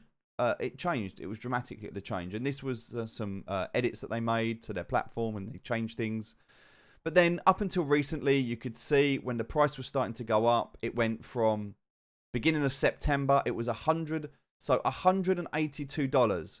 All right, $182. And actually that is the 29th of the 9th. So within a month, it went from $182 at the beginning of September up until when I cashed out at $920. Okay, so this went within a month from 3,500. Now, why was it so much more? Well, my percentage had earned me an additional 5 Aqua. I started with 15. I now had 20. And at the end, when I cashed out, I actually had 21.34. So I'd managed to acquire an additional 6.34 Aqua just by holding it. And this is what I want you to know. When we go into a bear market, when we go into a market where things slow down and they go sideways, and we're not looking to take profit and we're not looking to gain, we want to stake. We want to be able to put our coins into platforms that are going to earn us interest, so that when the value of the coin does resurface, we have more coins. That is exactly what I did here. I started with 15, I ended with 21. I started with $2,500, and when I cashed out, okay, I actually cashed out $20,000. So you can see here, I took out profits here and here. So about £13,000, or £13,500, which 13,500 Great British pounds in US dollars, $18,000. But there was also a little bit more in there as well, because it went up by the time I finally cashed out. So what did I do with that, and why did I do that? Well, I knew when I looked at the market, I was tracking, I was following the market up from the beginning. And we only have to go back to kind of the beginning of September. Remember what I said? When you looked at the price at the beginning of September, like, we only have to come to kind of here. Look, 18th of September. We come back down 14th of September. Okay, when we look at the price back on the 13th of September. Okay, just like 2 weeks ago. 2 weeks ago, the price was at $200. So within 2 weeks, it started to build. I could see it going on its run. I knew it was going. All right. And as soon as we had this correction, I started tracking it, because I knew that this correction, as soon as this carried on, I was like, right, I'm tracking this. And I just followed it up, and it shot up, but I carried on following this line, and I didn't bother. I stayed. And as soon as it bounced off this line, I knew that this was a solid trend line. So I followed it up. And I said, I'm going to follow it. And I'm still following it up, because I still believe we're on this trend line. I don't believe we've broken it yet. But what did I do? I sold at this line here.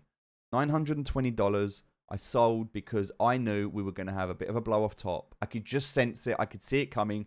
We deviated so far from this trend line. We'd overextended away from this trend line. And what happens when you overextend? You have a 50% correction. But we didn't get a 50% correction. Look, we corrected all the way back to the trend line, which I kind of knew would happen. It went back down to 750. So we're talking here about,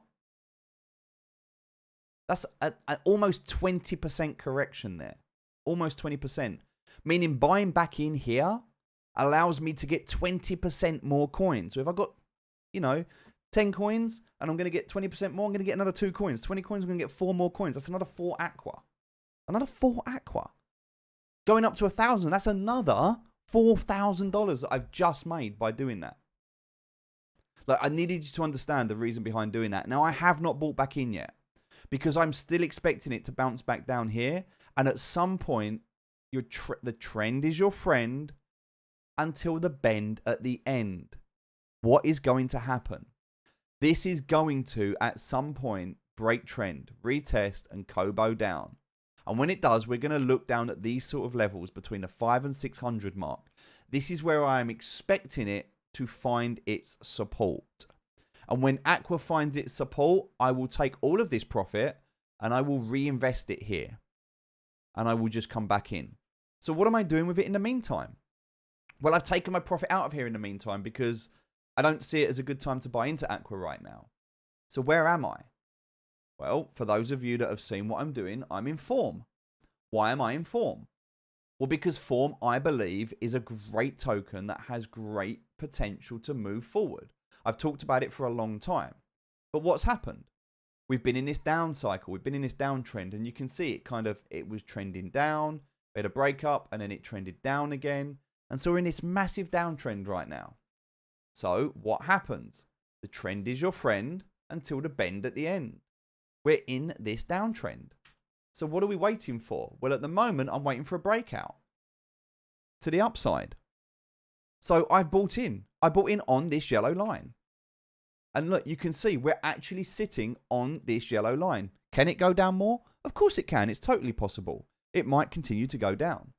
But I do believe that we're starting to smother this line. So I'm looking at other indicators. We're starting to smother this line. We did break out. We didn't quite make it. So we had an attempt. It didn't work. We come back down. We're smothering this line. Remember I talked before about the ripple, about the stone skimming. When you skim a stone, like you've got your water surface. Yeah, you skim a stone, and after a while it loses momentum. And then what happens? It drops. So we look at that here. What's happening? Right, well, we're skimming a stone. We're skimming a stone. We're skimming a stone. Look, can you see what's happening? We're getting ready to drop. It's coming. And I don't know when it's going to come, but I don't care. Now, most people would say don't buy in until the retest. But what I'm saying is that I don't care about the retest. I'm buying in now because I want to. The reason is because I want to be getting my let me show you this. I want to be getting my interest. So if I go to pools, you can see right now they have a 70% APR, which means I'm earning 70%. I claimed profits at midnight. It is now 12 hours later. I've made 132 form. That means that right now, currently, I am making over 120 form every 12 hours. I am making 10 form profit per hour. Will form go to $1? I believe so. How much money am I making right now? $10 an hour. If I hold this until $1. So that is what I'm looking at. I'm making $10 an hour right now from my money just sitting there. That's what I'm looking at. As well as the value of this going up. So now let's have a look. All right, how much form do I currently have? So come back to my investing journal, because remember, I invest and I track everything. So I started with 10,000 form, okay? And this was before it launched. I bought in a long time ago. I made quite a bit of money because I traded initially when it launched, but it launched at like 3 cents, and then there was a massive pump and dump, which happens anyway. You see it all the time. So if you go back to, let me just do this. If you go back to form at the very start, so you can see here. Now I bought in at the very start here. I live streamed this, so I bought in here, and it pumped all the way up here, and this happened in like 20 seconds. And on KuCoin, I managed to buy in and sell and make like 5 or 6 grand profit. I can't remember exactly. And then it dumped back down. I bought in around here. It laddered up. I kept it. I held it all the way down. I should have sold it, and that I know. But I was waiting for the release, because one thing that happened when I bought in is that I got into the early adopter. So they did a at the beginning of July. So here, this is what this buy up was all about, because at the beginning of July here, they did a screenshot and a snapshot, and the snapshot was however much form you had. 1 month later, you needed to hold either equivalent or more. And so everyone dumped and sold, and then we had the buyback, and then obviously this was this window here that you can see was the second snapshot. So then people sold, it went sideways, and then they started to introduce the staking, and it started to build up again. Then there was some FUD and some stuff come out, and some stuff with one, like they got hacked and there was a problem. So you can see where the hack happened. You can see all the problems happened. You can see all of the stuff, and it's been going down. And so now it's kind of just sitting, and everyone's kind of saying, form's crap, form's not going to work. So this is what I've learned, and this is what I can share with you. There is something called the Fear and Greed Index, okay? And we can look at the crypto Fear and Greed Index, and it summarizes the entire marketplace and turns it into a number. So last month, it was greedy, 73 out of 100. So everyone said, everyone's buying, everything's good, crypto's amazing, buy. And then what happens? It gets to the top, it crashes, gets to the bottom, it goes up. Because at one point, people are going to say it's so expensive, they're going to sell to take profit. And at the other end, people are going to say, that's a good bargain, it's so cheap, that they're going to buy it. Well, right now, we're in extreme fear. There's a lot of uncertainty. China banning everything, government regulations. There's all of this stuff that's going on in the world. All of this FUD, and it's causing extreme fear. So when people are panic selling, when people are fearful, that's the time to buy. So all of this stuff, and I did it to Rune, by the way. Rune got hacked twice in 1 week. And if you go back and you remember Rune, Thorchain, if you don't know it, Rune went down to like here. Where was it? Back in June. So we had the May crash, and then we had all of this stuff happen, and then it was starting to do well, and then I believe it was around here. Yeah, this was it, I believe. Was it? I think it was around here. It was, I can't remember the exact date, but if you check back, you'll see one of these 3. I don't remember the exact date, but this was, Rune got hacked twice in a week. Okay, and it went from like $12 and it dumped all the way down to $3. All right, so I saw that as it was dumping. I was like, I think it was this one here. I think it was the middle one. I think it was this one, because I remember it had peaked at about 10. Yeah, it peaked at 10 and it dumped right down to $4. So I think it was this. And if you look here, this happened in the space of 7 days. In 7 days, it dumped 50%. And so everyone's like, oh no, it's been hacked twice. Oh, it can't be trusted. I bought right there. I bought right there and I held it and I sold it up here. Because I knew it would come back. I knew it would get back up and I knew it would do it again. And rightly so, because look, then it went sideways. It did nothing. You know, that was a period where there was just no need for me to be involved. We're talking about a whole month with nothing happening. And I wasn't earning any interest. So I took my money out and I put it into other projects.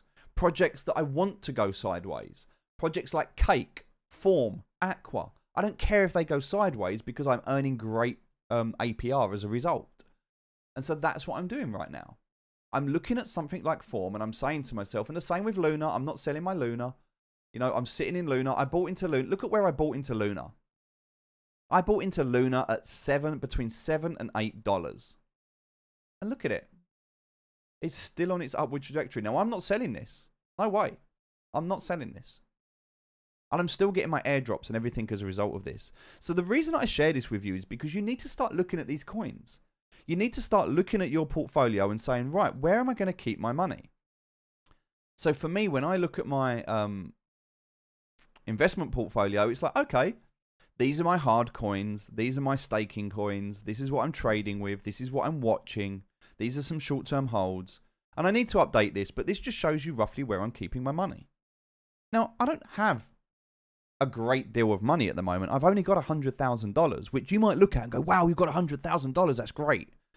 But I was £100,000 in debt.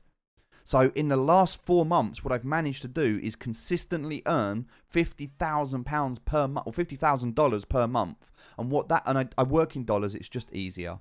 So what that's allowed me to do is it's allowed me to pay off all of my debts. Everyone I owed money to, I paid them off. Everyone's paid. You can ask anyone that I owed money to. I paid everybody off. There's just one bounce back loan which I'm repaying, but that's being repaid. And if I pay it off, then I'm taking money out of crypto right now. So that's the repayments on that are being done from COVID through the business. That's fine.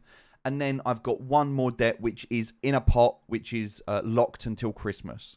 And so at Christmas, once that pot unlocks, that is going to pay off. And I've already spoken to the debtor and they're aware. So everything's covered and taken care of. It's all there. It's all done. And everything else I've actually paid off. So the people like Dan Priestley that I owe money to, people like A&B Taxis that I owe money to, old clients, people that I let down, my family that I borrowed money off of, credit cards, rent, all of the repayments, everything I owed money to, all got paid off, paid the whole lot off. And now, after doing that and becoming debt clear and freeing myself from £100,000 worth of debt, I am now sitting comfortably at £100,000 of profit, or dollars of profit. But that's not where I want to be. This to me is not enough to change my life. This is enough to be comfortable for now. But if I want to change my life, then I need multiple 7 figures to be able to do that. Because it's not just about changing my life. Changing my life means I need to change other people's lives, or at least allow them to change their lives. And so that's why a lot of my money right now is invested in Axie. You see, if you look at my free commas right now, and I don't mind sharing everything, I'm happy to do it. You look at my free commas right now, I'm sitting at $87,000, but this does not include anything I've got in Axie. And I've put about $50,000 into Axie at the moment. All right, so you need to understand, I'm sitting at about $140,000 to $150,000 right now. And I'm waiting for the SLP to come back from that, from my sponsors, so that I can start to realize some of that. And I'm going to do exactly the same as everybody else. I'm going to change my SLP into AXS, into ADA, into other things. I probably won't change it into Ether. We'll see. But yeah, some of the tokens that I'm invested in, some of the things that I believe in. So that's what I wanted to share with you and what I'm doing and why I'm doing it. I don't think DeFi is, I don't think we're going to have this. I don't think this is going to last as long as we want it to. But for now, it is definitely worth noticing that this is a process, shall we say, where, and look, we can even draw this new trend line. There's like 2 trend lines here. We can also see this one. Look, we can see it's bounced here, dropped under, bounced up, bounced up, bounced. So we've got this new line that we're sitting on. So we've got these 2 lines. So if I'm going to buy back, I'm going to buy back when it's between these two lines. Or even when it drops. I'm waiting for it to drop below this and then drop below this. Anyway, that's what I think. And I'm not an expert. I'm definitely not a trader. You know, I'm just a guy who is doing the best I can. Now, with that being said, and I realized when I was sharing that and when I was showing you that, you couldn't actually see, sorry, couldn't really see what I was talking about there. I apologize. There we go. So we can see this line here. This is what I was just talking about. And you can see it's bounced, it went under, come above. But I'm waiting for it. We've got these two trend lines. But this is Aqua. So anyway, I close that down. And then I close this down and we're going to look at one thing right now. Actually, there's two things I want to look at. Hold on. Let me just move this screen out the way. Okay, let me see. Oh, wow. I love it. Gulliman, thank you ever so much. That is incredible. How cool is that? How amazing is that? Do you know what? Every time we have a guest on the show, Gulliman, can we just give a massive hashtag Gulliman? Gulliman, she is incredible. Absolutely incredible. I love it. Thank you so much for sending that. That is amazing. I'm going to send that to Thomas right now. Thank you. How cool is that? I love it. So, there's two things I want to share with you right now. One of them, let's have a quick look in the artwork channel. Let's bring this back up. Here we go. I want to show you this. This is so cool. Ready? I want to show you this. So, I asked the community to help us with our NFTs. We are a step closer to launching and minting our own NFTs. I am so excited to do this. I don't expect or care for any value. I'm not doing these to make money. These NFTs are for bragging rights and they are purely to say that you are here on this journey. They are a collectible. They are something for you to hold with pride to say that you were there at the start. Now here is an example of the NFT. Again, the NFT was created by Gulliman. So I want to say thank you again for the incredible work and for creating this. But also, I really want to thank two people. I want to give a shout out to both of them because they've both made an effort, and that is to Banban. So Banban, as you will know, recently a new scholar, and Jamar as well, Jamar Solomon. Thank you ever so much. I appreciate you because you made this animation. Now, I know it's not finished and they're still working on it, and unfortunately, I don't have the finished version. I was really, really, really hoping for you to get it. Ivan Kenneth, are you Banban? Is that you? Ah, nice. And you're tagging as well. So I was really, really hoping to get the latest version. They haven't quite finished it yet, which is cool. It will come in time, but I can't wait. I need to show you this. So this is going to be the NFT. Now it's not finished. There's some more stuff we've got to do. We've got to put some more animation around it. Needs a little bit of sparkle.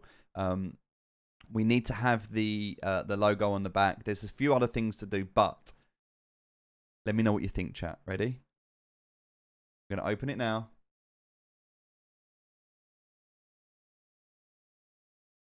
Oh, okay. So there is a newer version. Okay, I do have a newer version. I'm going to be honest. I've just seen it on a different screen. I love it. Okay, right, cool. So I'm going to show you both. I'm going to start with the first animation simply because the first animation was a lot slower, and I think I just preferred the way that I think what I'd like to see is this. Ready? I'd like to see this animation on the new version. I don't know if you can do that, guys. Oh, Ivan, you're here. One more revision and it's done. Perfect. If you can do this, I think this animation, just the slow turning that you've done, is great. It's incredible. But I'll show you both. But this is... Ready? Here we go. Look at that, ladies and gentlemen. What do you think? Hold on, let's go back. Let's see it again. Ladies and gentlemen, what do you think of our first ever NFT? What do you think? This is going to be the Undisputed Noob Axie Scholar UK People Before Profit logo NFT. This is the first one. What do you think? Ladies and gentlemen, how cool is this? I think this looks incredible. I think they've done such an amazing job. I really do. I love it. I think the simplicity of this. In fact, I like this so much that if you just put the logo on the back and kept it exactly the same, the black background with the reflection and it just looks so good. Looks so nice. I love it. I absolutely love it. And then what I think we can do, so here's something else which I think would be really incredible. Maybe on the side of the coin, so maybe what we can do is on the side of the coin, like written around it, we can have our 3 core values repeated. So we can have be respectful, stay positive, have fun. And we can just have those like with dots between them just going round the coin, like in a subtle way. Not overpowering, but like in a subtle way that they're kind of faded into opacity, but you can see that they're there. And I think that subtle core value on the side of the coin would be the icing on the cake. I think that would be incredible. But look at that. How amazing is that? I love it. So the only thing that I would like to do is to take the back of this and just have this as Undisputed Noob instead. So that there's effectively no back. It would be this on the front. And then when you spin it round, this would be Undisputed Noob. Now, I do have a version of it, but they've changed the animation.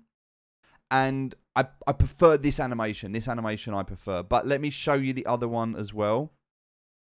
Because I think it's going to be cool for you to see it. So let me just open it up.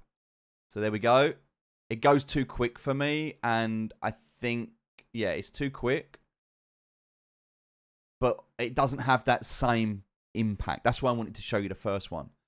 But what I do like, and I'll play it again. Let's just wait until we get the spin on it here. I have to try and catch it. Also, that's the wrong way round. you need to flip the logo backwards so that when we see it here, it's the right way round. But yeah, how incredible is that going to look, right? So we're going to have this, and then when you spin it round, it will be this.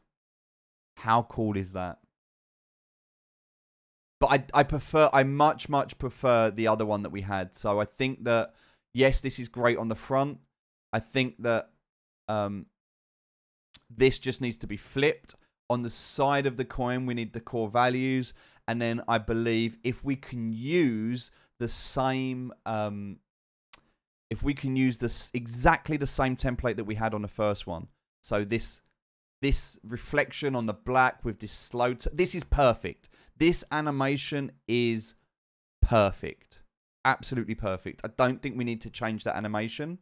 I think the only thing we need to do is just change the logo on the back so it's the right way around and the bit on the side.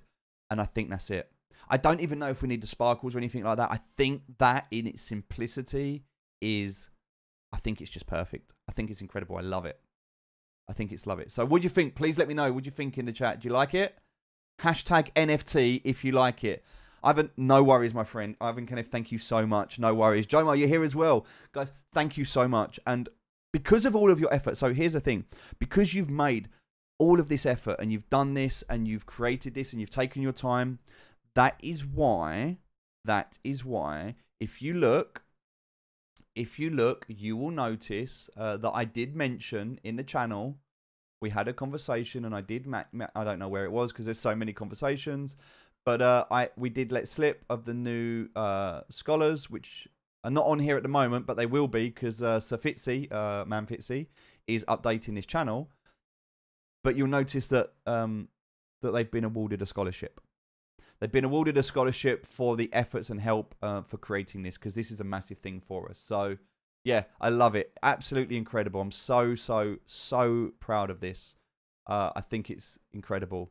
And it's just a testament of the community coming together, creating incredible artwork that we can use moving forward. So, Gulliman, with your efforts for creating a logo and all of the stuff that you make, the artwork and all of the things that you do.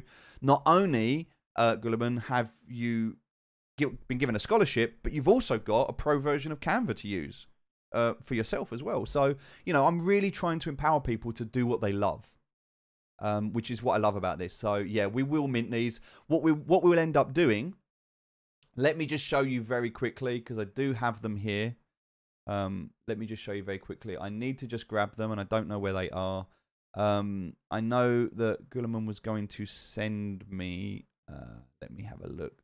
She was going to send me over the files. I'm just waiting for the files. So whilst I wait for them, here we go. You can look. So these are going to be the additional NFTs that we're going to use. So we just need to tweak a couple of them. That needs to say play to earn, not play to earn. But yeah, we've got our scholar, our VIP super scholar. We've got our coach. I think Cody deserves his own. Oh, you're liking it, Aaron? You're thinking it's good, yeah? Canva Pro? Nice. Yeah, so Canva Pro, I only had 5 licenses, and so I've given them out to the people that have helped the most. Founding sponsors and sponsors. So, yeah, incredible, right? So cool. So, anyone who's the first 100 sponsors, the first 100 unique sponsors, okay, the first 100 unique sponsors will get a founding sponsor badge.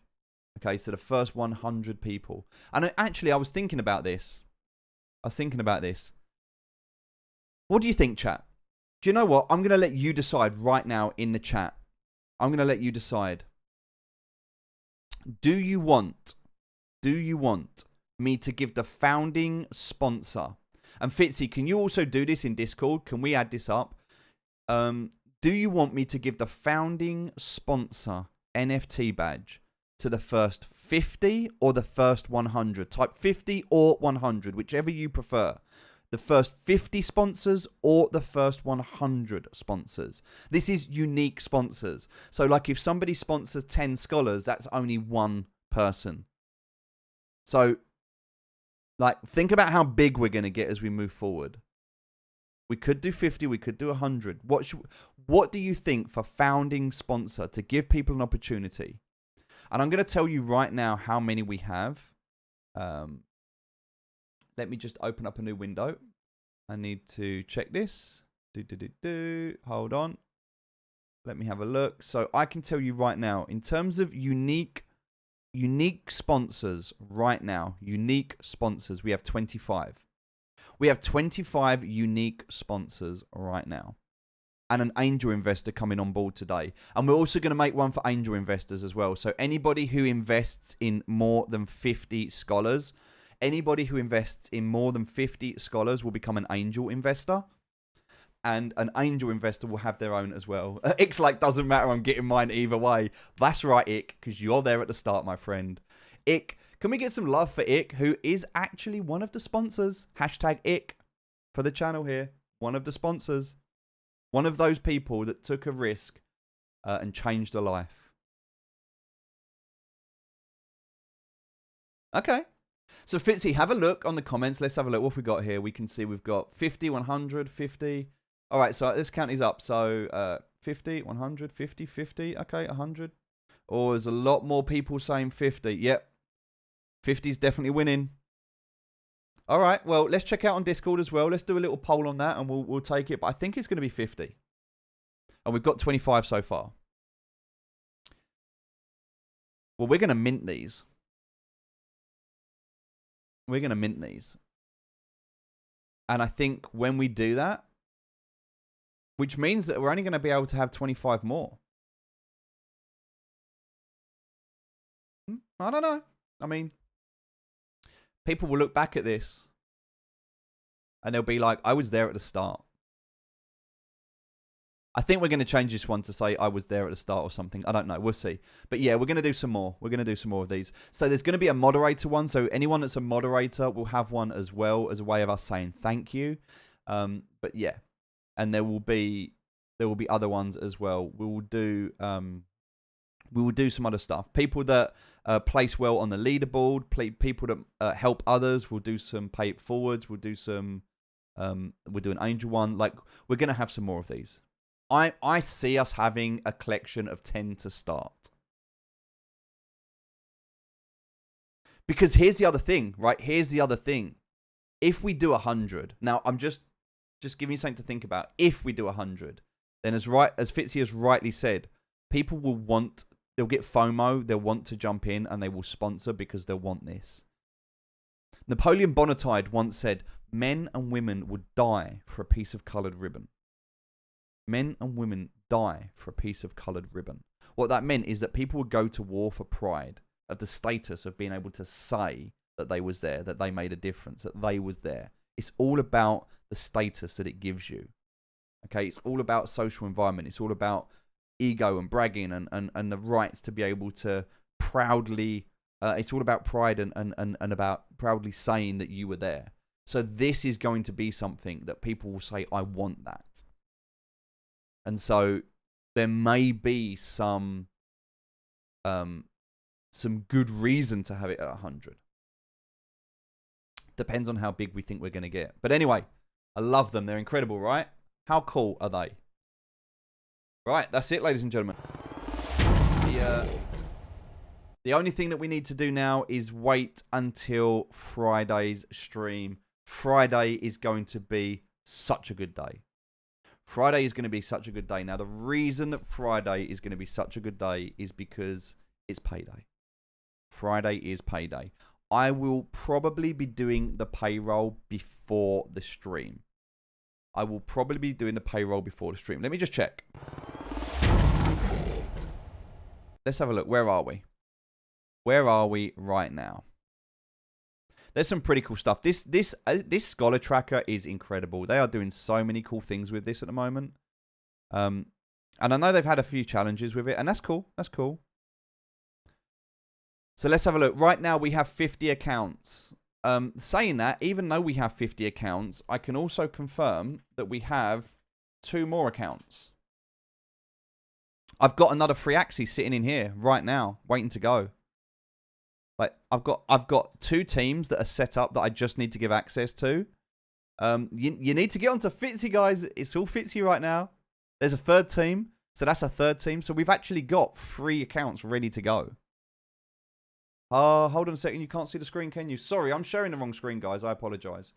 Here we go. So we've got the tracker. All right, tracker's amazing at the moment. And we've got another free Axie ready to go. So we've got another coordinator ready to go. And so this is actually Scholar 53. This is Scholar 53.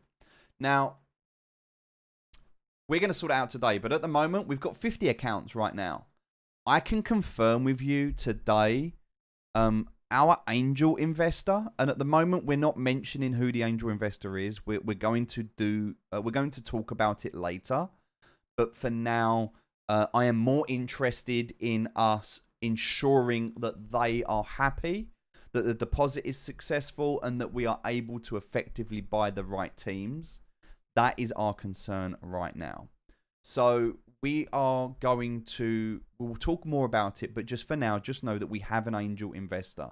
And that angel investor has started off with 50 scholars, which means that this week, from today, we are going to start onboarding an additional 50 scholars, which takes us right now to 100 accounts. Okay, now I know we've got another 10 on top of that. So next week, and it's going to take a while to do that, but we should next week, I hope, be at 110 scholars. 110 scholars by next week. We're also starting the breeding this week. That's another thing that we're doing. So we can't breed the entire team, but we are starting to breed as well. So with the breeding and everything else that we're doing, we will be in a position to onboard people quicker.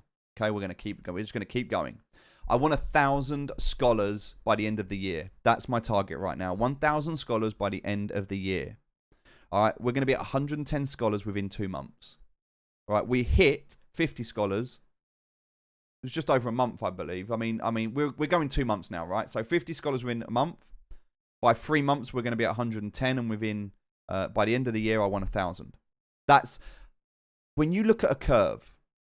when you look at a curve of growth, when you look at a growth curve, it normally starts slow, and then it spikes. Okay, you look at any marketplace. So, like, we've only got to go and look. I'll give you an example. Let me give you an example here. Let's go back, right? Because the growth of Aqua is a very, very good example of the growth of us. So let's just move this onto like the 1 hour chart, right? There we go. And in fact, let's go on to the daily. The daily's such a nice chart. So now, let's go here and let's do this, right? Hold on. Here we go. This is a very, very good example of us. All right, we started small. Few people. Angel investor comes on. Second angel investor. Third angel investor. This is where we are right now. Okay, we are right now, Axie Scholar UK are here. You are here. That's us. We're here. Trust us. Trust us. We are going here. Okay? We've got I have a conversation coming up soon because of Mam Roberta, who has connected me with a family office. Now, if you think angel investors have got money, wait until you see what a family office can bring to the table. We potentially have the ability to bring millions into this project over the next few months. Okay, I've got a meeting next week where I've got to discuss and sort some things out. I've got a lot of lawyer and accountant and government things that I've got to sort out. There's a lot of work behind the scenes still to do. All of the systems and things are in place. Everything's done now. But I just want you to know that this is where we're going, okay? This is what's happening. So, you're in the right place. Just keep sharing, keep showing up. If you want to support, the best thing you can do is show up onto the streams, show up in Discord. Don't beg. Don't, look, I keep getting these DMs from people that are telling me their stories about how, you know, life's hard for them. And I get it. And I don't want to sound unkind and I don't want to sound cruel, but everyone's got problems, right? No one person's problems are worse than another. They're just different. So the challenge that I have, and this is a really sad reality, and Fitzy suffers from the same problem, is that people are using these fake templated application forms to spam us on Discord, social media. Somebody even sent a message to Roberta asking her to get them a scholarship. Can you speak to Sir Steve to get me a scholarship? That person will never be a scholar. Never. They will not be a scholar. Because if you go against our rules and start spamming not only us, but our loved ones, that is not what we are looking for in a community. So the best thing you can do is just to not beg for an application. And I know it's difficult and some people really do need it and I get that. But look, it's so difficult because people are abusing the system. Even our moderators are still getting a few DMs. Look, if you send a DM, this is what we do, right? New rule right now. If you send a DM asking for an application, you are automatically going to the bottom of the list, right? From right now. Not previously. If you've done it in the past, it's done. All right. We delete it. We leave it. From now on, anybody who DMs, anybody who posts me next, I hope me soon, anyone who posts anything, we're going to have a zero tolerance now. Anybody who posts anything goes to the bottom of the list. If you send a DM on Discord, social media, to us, to our loved ones, if you show up in a channel saying me next, when scholarship, hope I'm soon, any of that, if we see any of it, any begging, any of it, you will still be on the app, you will still have the application, but you will be at the bottom of, you will be moved to the bottom of the list. And every time you do it, you'll just go back to the bottom of the list. So we will start to take note of the people that do it because we have to stop it. We have to stop it. It's not everybody. Most people are genuine. They're great. You're fine. This probably doesn't apply to you. If you're watching this and you're here, this probably doesn't apply to you. But there are people abusing the system. And we cannot grow effectively when we're dealing with the noise. When we have like thousands of DMs. And I'm dealing right now I have over 2,000 messages across my social media platforms that I can't look at. I just don't have time. And so there are genuine people in there trying to get me a message. There's people that want to come on the show for interviews. There's people that have got information, advice. There's people that really genuinely need help. They are being drowned out by the noise of people who are just thinking for themselves, who are like, I want a scholarship. I want, me. And they don't care about the community. They don't care about anybody else. They're not being respectful. And as a result, it is causing us this problem where we have to step in and say, right, from now on, anybody that DMs us, anybody that mentions or begs for a scholarship, bottom of the pile. So, yeah, we will do that. Fitzy will do that. I know he's going to look forward to posting that. I'll let him do that. We don't want to come across as harsh. We definitely don't want to come across as unfair. But we do have to be united in this mission because it is difficult. We're all doing the best we can. So look, please, trust us. Apply once on the website and just trust us, okay? Just let us do our job. We will get to everybody, all right? I promise you that. That's it. Yeah, can you imagine? Imagine if we got 1,000 scholars and we're doing the payroll and the admin and figuring everything out and we're dealing with all of the governments and the investors and the problems that are coming up.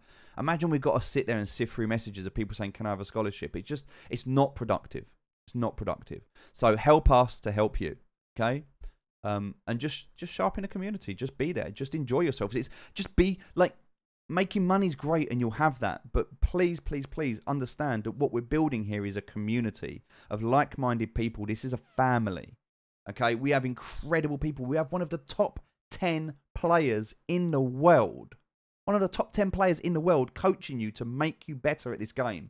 We have businesses and individuals and investors that are coming on board who are supporting you to scale this to a level much greater than any breeding system out there. All right, we're going to keep doing this. We're doing exactly what Yield Guild Games did when they went public with their token. We're doing the same thing. Okay, just give us time, trust us. We will get there. That being said, right now we have, let's have a quick look here. We have today and tomorrow, ladies and gentlemen. Today and tomorrow. All right, 2 days left. Today and tomorrow. Most people have already done their SLP for the day. In fact, everybody who's on it, look at this. What is that? Jet, that can't be right, surely. Jet, is Jet here? Jet, did you do... Anybody, is Jet here? Did Jet really do 200 SLP yesterday on their first day? Did Jet do 200 SLP on their first day and then 202 SLP today? Or 200 yesterday and 199? Is that accurate? Jet, are you here? That was yesterday. Okay, yeah. Is that yesterday? Did you do 199 SLP yesterday?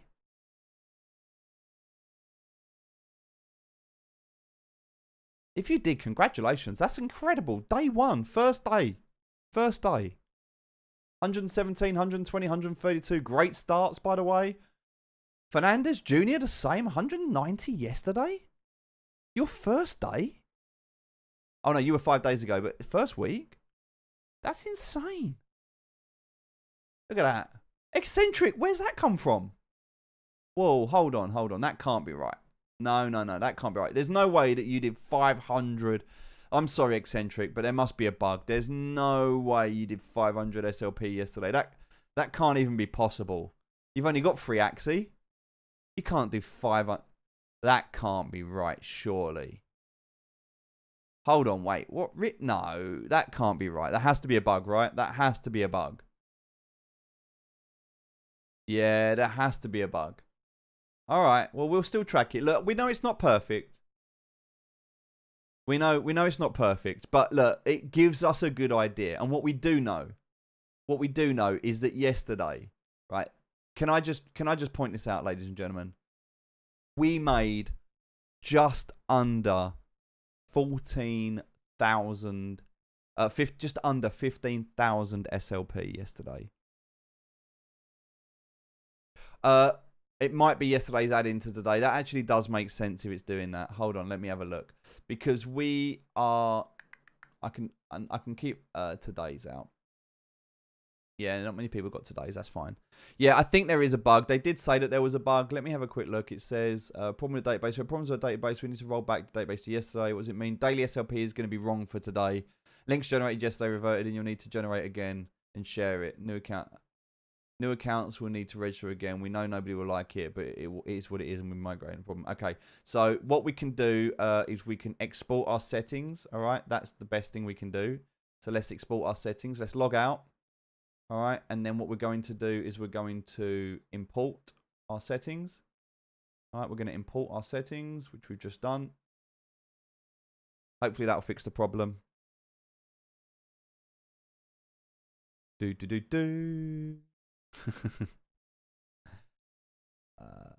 and then we can log in, and I think if we do that, let me just check this out.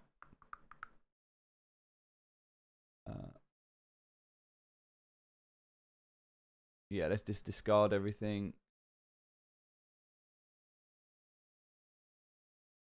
All right, I don't know if that's fixed it or not. We'll see.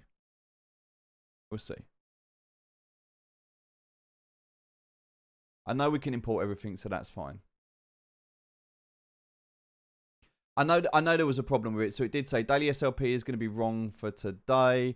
Links generated yesterday are reverted, and you need to generate again and share it. New accounts need to register again. We know nobody will like it, but it is what it is. Okay, so what we've got here, which I think is awesome, is a new feature here called share. Right, yeah. So that's it. I need to do a new one. So call it Axie Scholar UK. Awesome. Create the link. All right, let's copy that link and let's preview. So now what we have, here we go. You can actually come in here now and see this. And what I've done is I have posted this inside the Discord. So inside the Discord now, all right, if you go to the Discord and if you go to the channel, and on the channel, if you go to, where is it? It was leaderboards, which is, where's leaderboards? Is it in town hall? There. If you click on leaderboard now, all right, here we go. New link. Hold on a sec. I need to edit the old link, change it. New link. Boom. There we go. So there it is. If you go into the leaderboard, you can click on that link. And if you do, it will show you everybody's progress. You can see it all in real time. You can see everything. There we go, ladies and gentlemen. We are not messing about. I also need to add the other 4 on there. So this only goes up to 46. So I've got the other 4 to add on. I'll do that after the show. And then we will, yeah, we're good to go. Incredible, eh? How amazing is that? So cool. So cool that we've been able to do that. I love it. I think this is such good technology. I played for 2 hours today and got 250 plus SLP. That's insane. The average cost is still correct. We just can't base the stats of everyone from that. Yeah, of course. No, I understand. But yeah, this is correct. We did do yesterday. This is correct. 15,000 SLP. I know that because we're doing, like, this is what we're doing now. We're doing $1,000 a day. $1,000 a day in current market conditions of 185 Axie. We've got 187 average SLP. 187 SLP average across the board. All right. Already so far today, we're at 2,300 SLP. And we haven't even really started today. Just a few people. This is going to keep growing, ladies and gentlemen. We are paying out, right? We are going to do a payment. Not tomorrow, but on the 1st. On Friday's show. Meaning we've got today and tomorrow. Today and tomorrow. Now, if we're doing around 15,000 SLP a day, that means that it is very, very possible with today and tomorrow. I don't know. This is going to be close. We might just hit 150,000 SLP. We might just hit 150,000 SLP. That means right now we are generating, just check this out, ready? We are generating 300,000. Hold on a minute, hold on.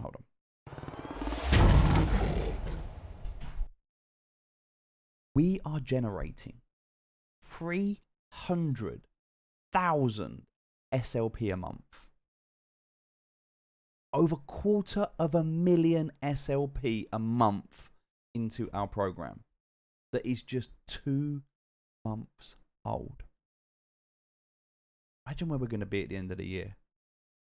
I can't wait until we do our first 1 million SLP payday.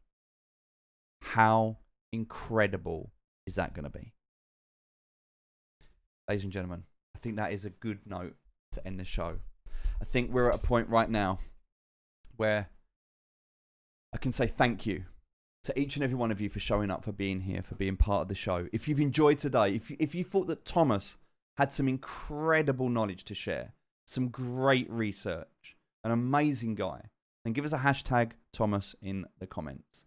If you like our NFTs and the logo and what we're building out to sell and to mint, or not to sell, sorry, to give away and to mint, then please give us a hashtag NFT in a comment. And if you know anybody that needs a scholarship, please direct them towards the website. Get them onto the Discord. Make sure that they understand the rules. And yeah, I'm excited. Friday's going to be an incredible day. I'm going to work on some more compliance and government things. We're going to onboard these new scholars. Busy few days, ladies and gentlemen. I may not be in the Discord much, but please know that we are all working very, very hard in the background. Have an amazing day. I will speak to you all on Friday. Wow. 300,000. Blows my mind. The lives that we're changing. I love you all, guys. Take care. Have an amazing day.